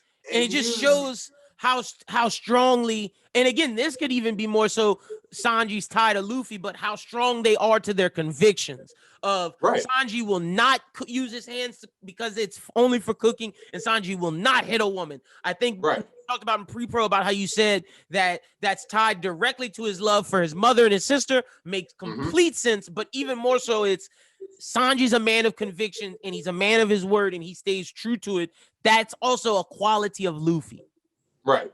I mean, looking back at it, even when Sanji parries someone, he doesn't even block with his hands. He'll literally pick up his leg and block rather than using his arms. He'll take a pose with his arms because obviously that, but he doesn't use it. It's just to get his up there, and then it's bow. He doesn't even he won't let his arms get messed up because he's this is for cooking, this is for the benefit of other people. So if I lose a leg like my adoptive father, you cut my leg off, I'll be fine. Father. Yeah. You're not hurting my hands though. Because that takes away my gift to give to other people, which makes Sanji even more of a beautiful character. So, I mean, that's beautiful. I remember I was reading some theories that Sanji's observation hockey might be off the charts because the dude's only using one eye, essentially. I mean, at all times, regardless of if it's post-time skip or pre-time skip when his hair, covers a different eye, the dude doesn't have, what's it called, the scope of vision that you need with both of your eyes. He doesn't have his peripherals. Yeah. So he's still reading things with essentially one eye. So I think it's very interesting that one swordsman's right eye is covered and then the chef's left eye is covered. Just about how they're the two halves of Luffy. Love it. Love it. Love it. Love it. Love it. Love it. 100%. I'm trying to think there was something else I wanted to say about Sanji, but I think I might have forgotten. You're talking about I think that's it about how his eyes covered and that him and Zoro represent the two halves of Luffy. I think that might be it. But it was something to whole cake I was thinking of. But if it comes back to me, it'll come back to me. That's the reference with Gin and the fact that he refused to poison the cake for Big Mom, and he's talking about I'll defeat her with flavor, but he refuted Capone's arguments of poisoning or putting bombs in there, because he's like, I don't care who you are. I will Food is feed where you. is where I draw the line. You That's will a fact. not mess with food. I will. Now, I have to say this because Oda's kind of a troll, so he admits during Punk Hazard, there's a moment where Zoro is eating the bento box, and you see that he's crunching on something, whereas where Sanji don't mind poisoning Zoro ass. Yeah, so Oda straight up said like he put like razor blades in Zoro's food, and it's like, wait a minute, you said that's where he draws the line. Now I know it's humor, I do know it's humor, and that was an SBS. So it's not mainstream, and that's Zoro, which he has an actual brotherly bond with. Like, we know that Zoro probably reminds him of Yonji. So of course they're gonna, butt heads. We also saw that Barto and Cavendish don't get along. So that's another blonde hair and green hair. So there's this whole trend. But I did have to bring that up because Oda did specify Sanji put blades in Zoro's food. I just got it. It makes perfect sense that Sanji's the chef and he's from France because France represents the birth of like great cuisine stuff, like fancy cuisine. So it makes sense. That's what I was trying to remember. Exactly. And romance as well. When you think of like some of the most romantic languages. Yep, 100%. Sanji is definitely a very good Frenchman. Frenchman. Yeah. Yeah. Don Krieg, not important. No point talking. No. I think Gein's more important than him. I love Gein's portraying. I would love to see. I know we said we don't want to see Morgan or Kuro come back. I wouldn't be mad if Gein came back. There's been plenty of theories about Gein. I mean, there was actually people thought Who's Who was Gein. Like, Gein is so huge that people are like, there's no way he's not showing up again. I fully expect Gein to show up in the New World at some point. I have no idea how. Yeah, me neither. But he made an impression on me that Don Krieg did not at all, without a doubt. And Gein was stronger than Don Krieg too. Without a doubt. Yep.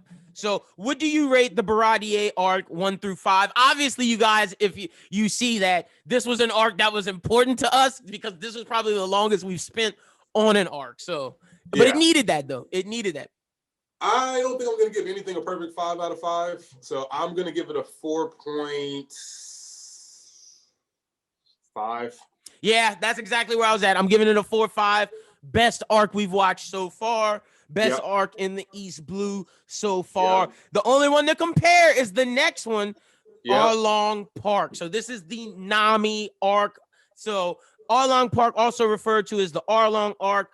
After Nami steals the Going Merry, Roronoa, Zoro, Usopp, and later Monkey D. Luffy and Sanji, along with Johnny and Yosaku, set after her and wind up in Kokoyashi Village, Nami's hometown, ruled by the tyrannical fisherman Arlong. It is here that Nami's past and true motives come to light, where Arlong told her, if you make a certain amount of money, you can buy your freedom.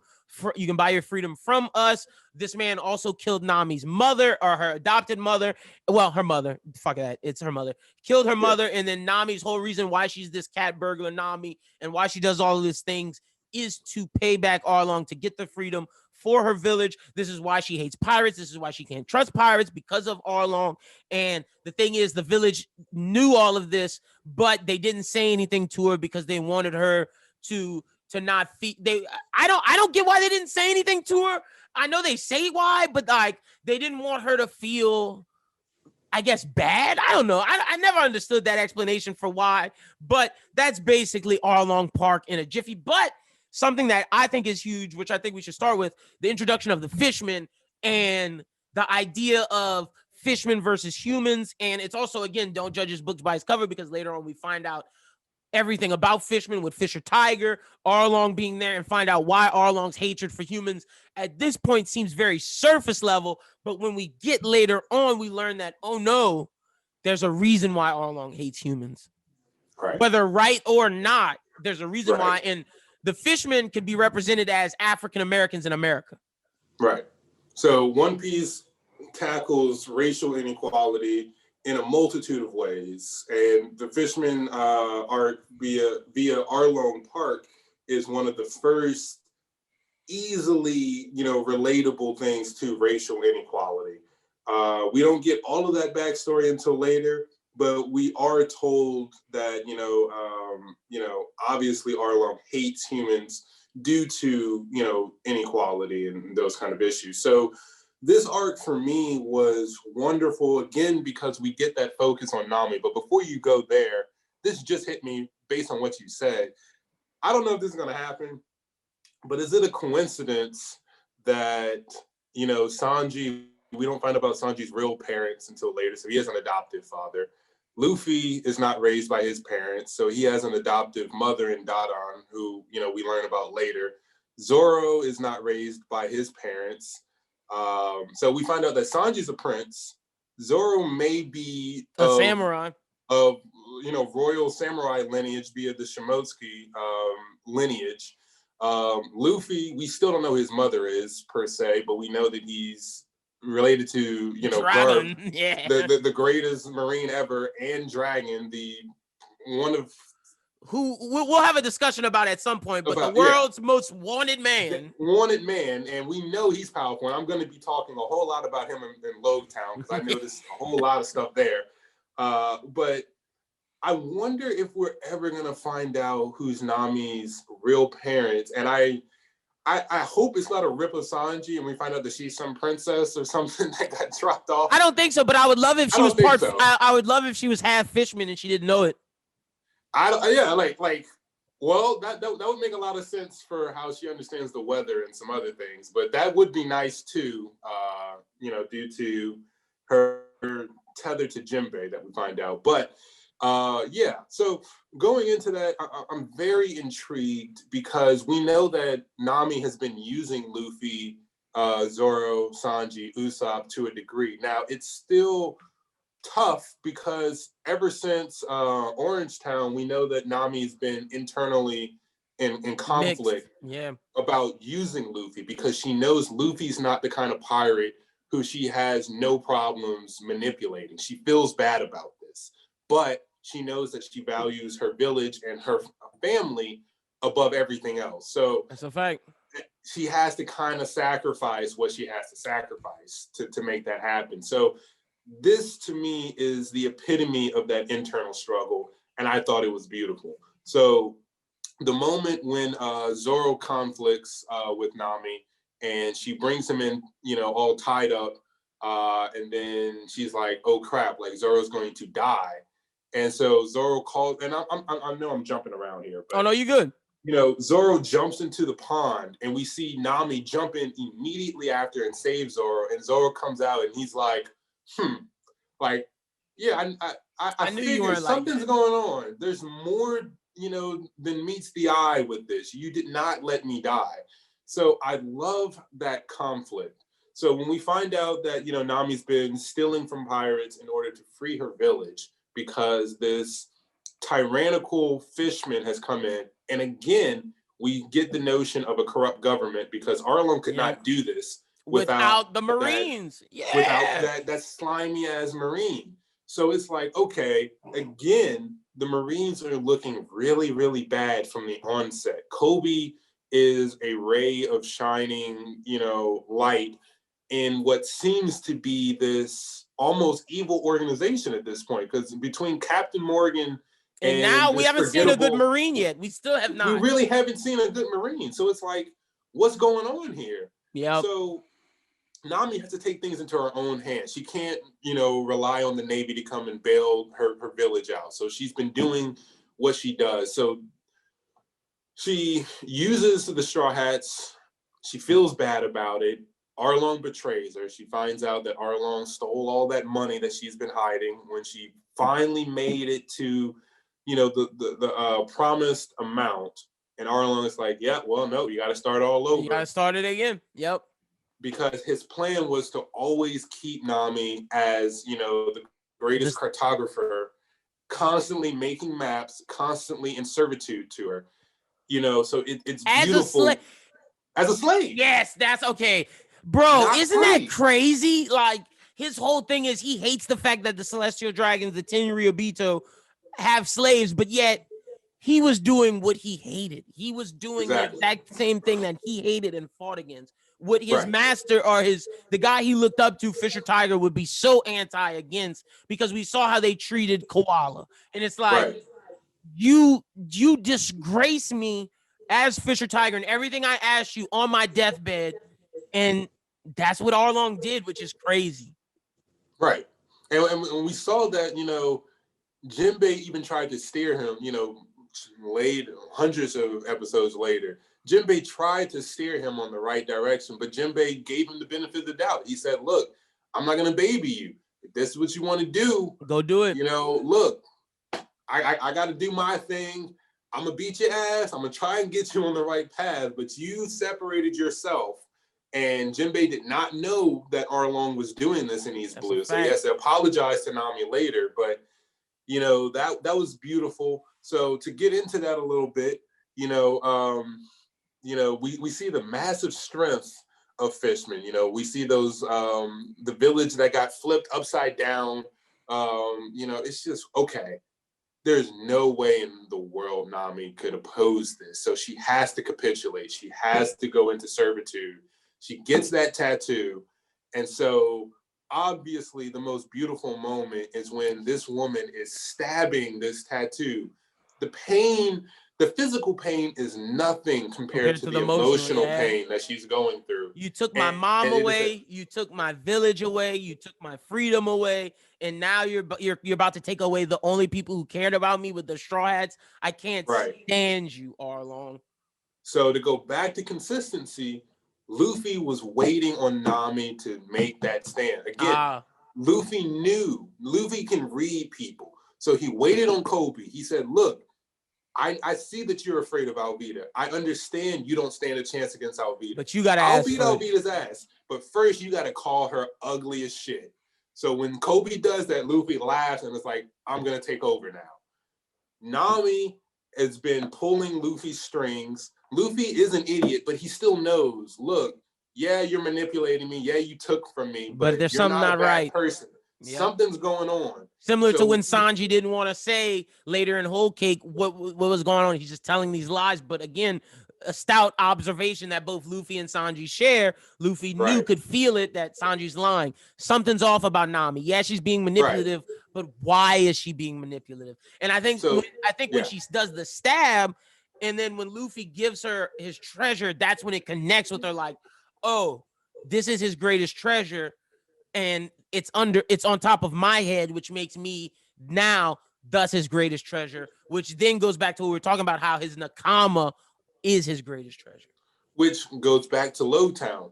The moment that stuck out to me again is how, just downtrodden Luffy got when Buggy messed up his hat. And Nami was kind of being a tsundere character because she says, Luffy, I'll fix your treasure for you. And Luffy's like, what'd you say? And she was like, nothing.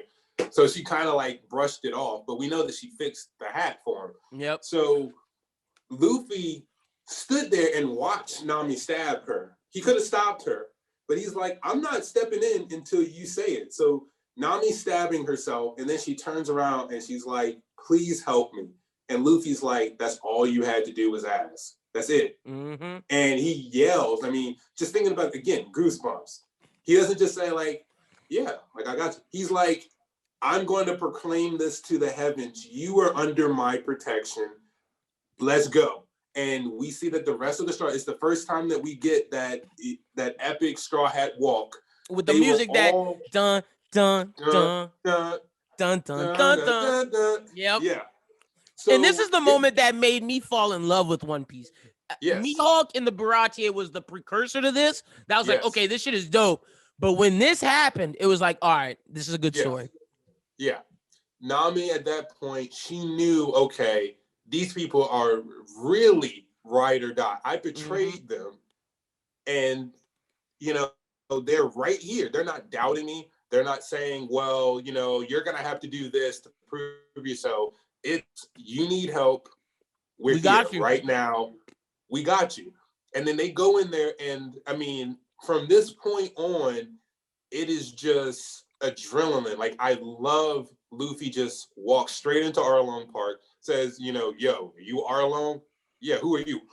Mm-hmm. Just immediately, right off the bat, knocks this dude off his throne and is like, you didn't, like, this is what you did to my navigator? Oh, yeah, it's up there.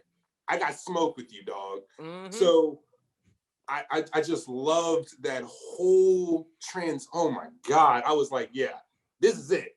Great. This is how you tell a freaking story. Also right a great moment with Zoro when Arlong grabs him and is like, oh, I gotta kill this dude right now. If not, he about to mess me up. But I thought every individual Straw Hat fight, even Usopp, because this is where it begins like, okay, maybe Usopp has some things. Granted, it goes back and like, maybe not.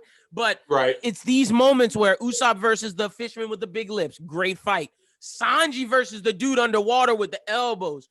Arguably a better fight than Zoro and Hachi, which Hachi comes back later on, but I think it's because Zoro was injured that he couldn't have the best fight, so it went to Sanji, and then you have Arlong versus Luffy. Granted, this is a trope that we'll see later where we got to put Luffy aside for a little bit, let everybody get their fights. We see it with Crocodile. We see it obviously now in Wano with Luffy the 10-minute, but this is something that happens, and thus we get to see all the other crew. But love the Sanji fight, love the Zoro fight, love the Usopp fight, but then the fight with Arlong, to the fact that we go, oh, this is the room that's causing Nami all this pain.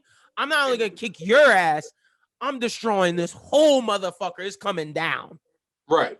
I mean, and before he does that, though, he makes sure, like, he kicks specifically the desk that Nami was working on, and Nami sees that, and that's when she's like, okay, Luffy's really paying attention. Like, he singled out the room that caused me the most pain, and he made sure to destroy that room before he destroys all of Arlong Park. That makes me think that they're going to have to destroy Onigashima above the thing so the Wano people can see, which is a callback. It's another callback. Yeah. And Oda does that very, very well. So, to briefly talk about the Zoro moment, again, that memento that, Mihawk left him with is what scared Arlong, because Arlong was like, you're really messed up. So, like, why are you here? Again, I was this is what I love about this arc. I was really upset when Nami punched Zoro in his wound, because I'm like, come on, like, come on. But you have to do that. Rips the bandage off, and then, it goes all black, and Arlong is like, holy crap. If you have this much conviction, this much spirit, and you're this injured, like, I gotta kill you now. Yeah. I have to kill you. You are something else. So that, and then we see Nami is like, oh, like, I punched him in his, that's what he, oh, shit. So that was beautiful. Zoro's fight with Hachi was nowhere near as impressive as Luffy versus Arlong or Sanji versus the karate guy. Only thing that I really, really enjoyed is how he subtly went through Hachi's, 8-sword style, and he, like, that dragon twister where he's, like, bending through the swords. I'm like, yo, that's fire. Perhaps a sign of observation hockey, although I'm going to come back to that in Logue Town. So that was nice. I love the reference about my swords are heavier than yours, even though Hachi's talking about I have 8 swords. That could be that could be armament at the start. I mean, that could be armament, but he's talking about, like, I'm carrying something with, like, you're just carrying 8 blades. Yeah. I'm carrying Kawina's will. Yep. I'm carrying my love for my captain. I'm carrying the Mihawk will. Mihawk, like, you can't compare to me. So of course that that ends as it ends. The Sanji fight, the mutton shot, man, and then all the multiple leg kicks, love. Right. In underwater, badass. Later, Sanji's really the first one to do it, which I think a lot of people don't give him credit for, because during Fishman Island, we see that Zoro takes out Hody underwater, and it's like, well, that's impossible to beat a Fishman underwater. But Sanji was really holding his own underwater, and we know that Sanji is possibly the best water fighter minus Jinbei, with Blue Walk, with his leg strength, with all these other things. He's the one who has to go on and free Luffy, who's trapped, in the Arlong. I don't like in the cement. Like the ocean. Is the cement? He's in the cement, and then the block goes underwater. Yeah. And I mean, we all know, what it feels like to have to move underwater. So the fact that this dude is this strong underwater is just ridiculous. So it's Sanji's turn to shine, without a doubt. Love that fight. The Usopp fight again. I like I said, It's not until Soga King that I really start feeling him. Yeah, so, I agree. you know, all this fake blood and all this other stuff. Yeah, okay. You know, you tricked him. You got it. You know, you won in the way that you could. You're a normal human. This guy is a Superman compared to you. So you did what you had to do to do what you had to do. So I'm not going to really trip on him. But Luffy, to get back to him, absolutely beautiful. I love the way that even though Luffy's pissed, he still has time to make jokes where he takes Arlong's teeth, puts it in his mouth, and is doing the. You know, he takes Arlong's nose and like bends it. Yep. It's just like, oh my god. But the moment when Arlong takes out his iron, you know, whatever that weapon is, it's not a sword. Oh yeah, his tiger shark teeth thing. His tiger shark teeth, and Luffy catches that with his hands while sitting down, and then just shatters it with his. I'm like, yo, Jesus Christ! That's a moment. Like, that's a moment. And then just takes the bite, puts his leg up, and just shatters the entire building. After first kicking out Nami's desk in front of all of the villagers. And it's like, look, I did this for you, Nami. This is the source of your pain. Like, this is the heart of it. Arlong represents your pain, but Arlong Park in this room that you were trapped in, this cage, I'm going to destroy that. And then I'm going to destroy everything else. So that was absolutely lovely for me. And it also, for me, solidified everything else that Nami does. When Nami says Luffy's going to be king of the pirates later, to Ulti, where Ulti's like, look, I'm going to headbutt you again. Say that again. And Nami's crying, and she's like, Luffy will become king of the pirates. There's no doubt in my mind at that moment, Nami is reminiscing on Arlong Park. That's a fact. There's no doubt about it. She said, if I got to die right here, I'm going to do it because this man went and took care of the epitome and the heart of what was troubling me. I'm ready to die for him. So that's absolutely beautiful. That is the foundation that leads to those beautiful moments later. Yep. This is also the intro of, this is the first time we hear about the 7 warlords of the sea. Yep. Yosaku reveals that. We also find out that this Hachin states that he's the second best swordsman, which is kind of a ode to what we see later with Hoyuzo, who Zoro destroys. Right. I'm trying to see what else. This is where Luffy gets the biggest bounty in the East Blue. After this, he's the strongest man in the East Blue. Yep. And yeah, and again, Hachan, we meet Hachan later, and the apology that he gives to Nami is just all beautiful. What do you rank Arlong Park 1 through 5?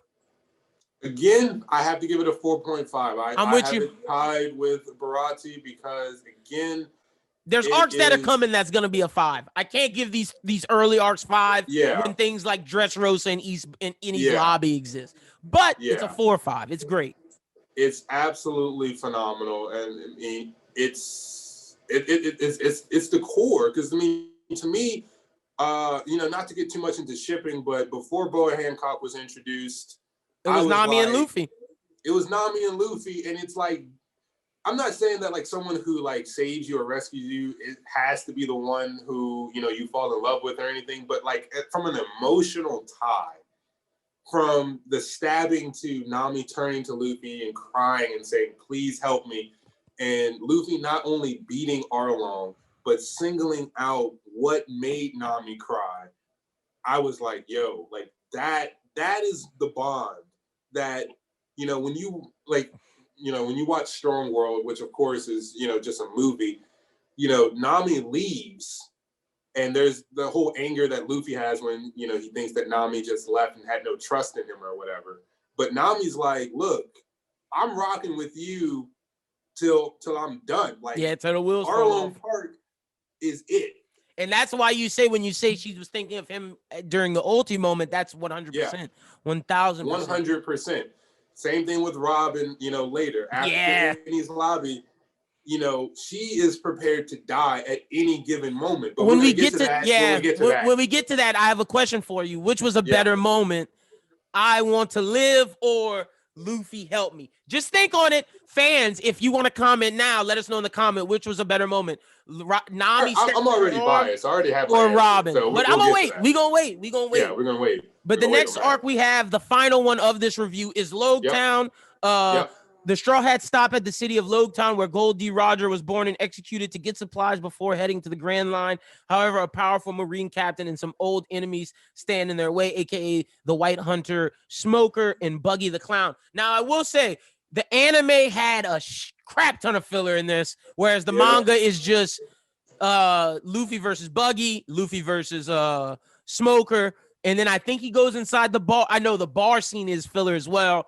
Oh, and Zoro getting his sword, and then that's pretty much all of Logtown in the manga, and then Dragon saving Luffy, and that's it. And they go to the Grand Line. Yeah. So we don't have to talk about the filler. I'll let you start off with the need eye. All right. So, of course, this moment is very important to me. I love the correlation and the question of Tashigi and Kuina. We, to this day, don't know the correlation. It could be Oda messing with us and just saying, hey, look, they look alike, and that's the end of it. We could find out that Kuina, got amnesia. I don't believe in this anymore, but when I first heard about it, I'm like, amnesia from falling down the stairs, and then, she got rehabilitated. But the falling down the stairs was just that English 4Kids dub shit. Her ass is dead. Yeah, so I don't know. Could be a sister lost at birth. I believe it's something like a sister, just because we know that, from Wano, the people left Wano to go to East Blue. Then we know that, like, the revolutionaries were in Shimotsuki Village at one point when Zoro was training as a kid. So could be a cousin. Could be it could be a cousin. I don't believe Oda's just going to introduce someone who looks alike, says the same things, happens to also be a swordsman, and just like, just chalk it up to coincidence. So the birth of that whole mystery and the fact that it's still not solved to this day, great. The fact that Tashigi doesn't have her glasses on, so she doesn't recognize that she's helping out Zoro. And it took Zoro, caught him off guard. He was like, whoa. It's just hilarious to me. She's over here being a sword freak, like, oh, is that Wado Ichimonji? Oh, this is Sandai Kitetsu. Oh, just beautiful. So I love the fact that, again, Zoro gets rewarded for being the badass, true swordsman that he is. This swords shop owner has not dealt with any real swordsman in so long that when he meets this guy, he's like, you know what? Take this cursed blade because you just proved your mettle to me. I don't believe I'm going to be an accomplice in your death because you overpowered the curse. And again, to go to the soul of, blades, when he did that, I think Sandai was like, no, I'm not cutting you. Yeah. I ain't cutting you. Not only that, but I sense your veracity. It's not the need eye, or does he get the need eye later? Am I tripping? Sandai. Yeah, it's the Sandai. Okay. Because of Need Eye's introduction, I constantly refer to it as Need Eye. It's Sandai. So Sandai, I think, because it's also a cursed blade, I think it also not only senses Zoro's badassery and his luck, but it's like, I want to cut people. If I go with you, I'm going to be able to cut a whole lot of people. I'm not cutting your arm off. Please, take me. So Zoro's like, hell yeah, I'm going to take it. Same pose he has with Enma later. It's drawn a little bit different, but it's still the reference. I like it. I'll take it. Excellent. I love that the sword shop owner said, okay, you need another blade. So instead of making you buy it, I'm also going to give you, I believe it's Wabashiri. So he's like, I'm going to give you this one too. And so Zoro's like, heck yeah, like I'm 3 swords again. Yep. 3 swords again, and I don't have to deal with some katana. Again, it's not something that, if Mihawk were to fight him again, Mihawk would, just beat him. I don't think Mihawk would cut and break, Sandai Kitetsu the same way he didn't break Wado. Maybe Wabashiri. Low, yeah. Still, it's still a ranked blade. So it's like, that's hey, true.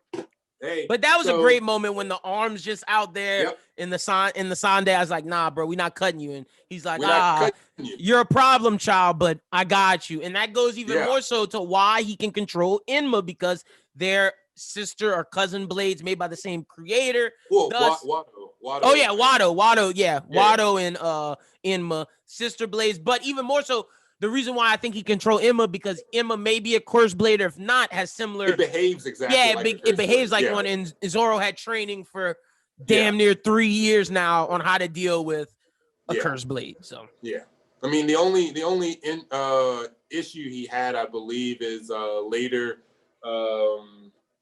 when he's fighting against Baroque Works and he cuts more than he wants, and that's when he's like, "Oh, you're a problem child." Yeah, but you can't cut more than that. Yeah, for sure. That was about it. So that was a beautiful moment. The next moment for me has to be meeting Smoker, who people think, oh, Smoker and Luffy will have this Garp Roger relationship. I don't believe that. I am now 100% on board Kobe and Luffy having the Garp Roger relationship, but it was nice meeting Smoker. It's a great transition from watching this and then going back and seeing Punk Hazard where Smoker can't do shit with Luffy. Here he's kicking his ass, busting him up.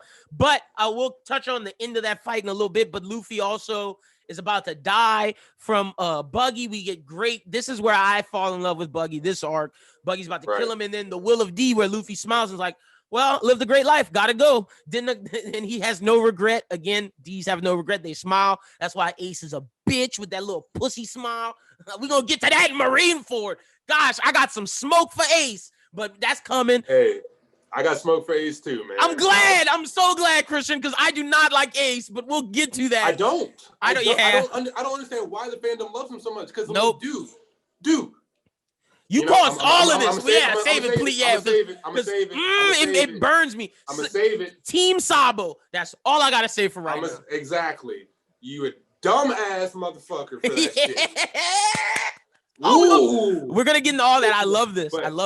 But again, all that animosity from Marineford because we going for it. Yeah, the best thing to me is this is Dragon. It has to be meeting Luffy's father who saved him. Before we even get there, so I love the fact that we get it through Smoker. That Smoker realizes that's Luffy's smile, and he's like, "Yo, that's Roger shit." Yeah. No. There's something like he was saying, like when Luffy got captured and he was on the scaffold to get murdered, he was like, well, I guess he was just pirate trash. And then he sees that Luffy smiles and he's like, oh, wait, I knew something was up about He has the same feeling. He has the same feeling that Sakazuki and Kizaru have at Marineford. Oh, we need to extinguish this flame now. If not, it's going to be bad in a couple years. Right. So, rewatching some of these scenes, again, we get glimpses of observation hockey from Zoro and Sanji because before they knew that Luffy was about to be executed, they both are like, wait a minute, something's off. Yeah, you need to go find Luffy. Something is about to happen. And they both, like, it's not just like, oh, well, where's Luffy? They both specify, I have a bad feeling. And it's like, yo, like, it's easy to just say, like, okay, well, intuition is observation hockey, and you get that confused. But no, I literally think that was observation hockey. Then beyond that, we all believe that Dragon has, like, a weather fruit. That's what I was about to say. When you watch it,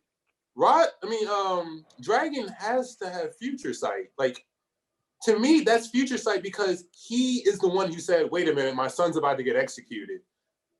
Okay, I'm bringing in these clouds so that I can strike Buggy with thunder, knowing that my son is made of rubber, so he can tank this. Yep. I really get the feeling that all of that, you know, everyone thought that was Heaven's will, and I'm fine with it being Heaven's will because. But I'm of the mind that it's Dragon. I'm definitely the mind of it's Dragon, but if I'm wrong, I'm still okay with that because of like the scenarios with like the Yonkos clashing, and they say like it splits the heavens, so like the heavens can't really decide on which conqueror to side with. So you split the heavens. So I'm okay with that, but watching it, I get the feeling that Dragon has future sight. He was there and he's like, oh shit, my son's about to get executed. No, not right now. So everything happened at perfect timing because Dragon saw the future and he made it happen. That's why he said like, oh, the winds of fate are changing. Look, there's a reason why Sakazuki, the man he's the most scared of, not Kaido, not Whitebeard, not none of these. It's Monkey D. Dragon. And Dragon. Yeah, Monkey. Yeah, no, 100%. No, Dragon, without a doubt. Yeah. So that's super interesting. Love seeing him step on Smoker, and Smoker's like, nah, my son just tried to be a pirate. I'm not what I expected, but that's a righteous path. I feel like if Luffy would have been a Marine, Dragon would have been like, nah, dog, fuck that. You're not gonna be a sellout like Pops. I still want to know. There has to be some beef. Like Dragon had to have been a Marine that either saw some shit. I believe so too. Yeah, like we'll do a theory video on Dragon because I want to spend more time because I feel like it would be better if we did a separate video on Dragon than doing it here. But this laid the groundwork for that for me. I'm not going to delve too much into Dragon and theories about that right now. But with how corrupt we've seen the world government in East Blue, there's no doubt in my opinion that I don't think Garp dropped off Dragon with like some mountain bandits the way he did with Luffy, which probably means he was way more hands-on, even though he was a Marine, which probably means he took time off from the Marines, or had him with him. And with him, with the God Valley incident, Dragon probably already had notoriety and got promoted really high. So he probably saw a whole lot of shit. Saw the slaves. And was like, this ain't it. Yep. So, I have no doubt if Luffy would have became a Marine, Dragon probably would have kidnapped him. And that's like, nah, dog, nah. Yeah. Nah, we're gonna make a video about that. That's a fact. But that's I think this is the first. I think it's interesting that this is the first time we see a good Marine in Smoker. Yeah. Yeah. So to your point earlier, I'm definitely of the feeling that Kobe is going to be the Garp to Luffy, not only because, he's obviously Garp's protege. Smoker's too old. But Smoker is more of a Sengoku, in my opinion. Yeah, and when Luffy turns 40, Smoker would be like 60, 70 years old. Like Smoker, I think Punk Hazard, if you thought this here, I think Punk Hazard is the answer, and people don't like to listen to it. Punk Hazard, Smoker couldn't touch Luffy. Smoker lost to Virgo. Smoker lost to Law. If Smoker's gonna lose to Law, he ain't the Garp for Luffy. Like, he learned hockey. Luffy was joking around with him. Luffy was laughing and running circles around him. Like, Smoker's in his 20s right now and doesn't know hockey. Like, right. What are we talking about? I mean, and as soon as anyone learned hockey, Smoker is, turned into a fraud, basically. His powers are trash at that point. That's a fact. Right. So, I don't see that. We all are kind of curious about what's going to happen with Kobe versus Hancock. We can save that for a theory video, but narratively, it doesn't really make sense for Kobe to lose. That's my thing. Strength-wise, I don't see how he beats Boa Hancock because Boa is ridiculous. But narrative-wise, it makes sense for, Boa to get captured, and then you have the whole slave thing issue coming back up. So Kobe has to get progression similar to Luffy in the sense that he's got to get ridiculously stronger, and his teacher is freaking Garp. So we see later, he can swim. Observation hockey is ridiculous. Funny enough, Luffy already beat a warlord. Now it's Kobe's turn to beat a warlord. Right. So it makes sense. When we see later when Zoro and Luffy fight Kobe and Helmeppo, they seem a little bit better. Like, Kobe actually does tag Luffy once.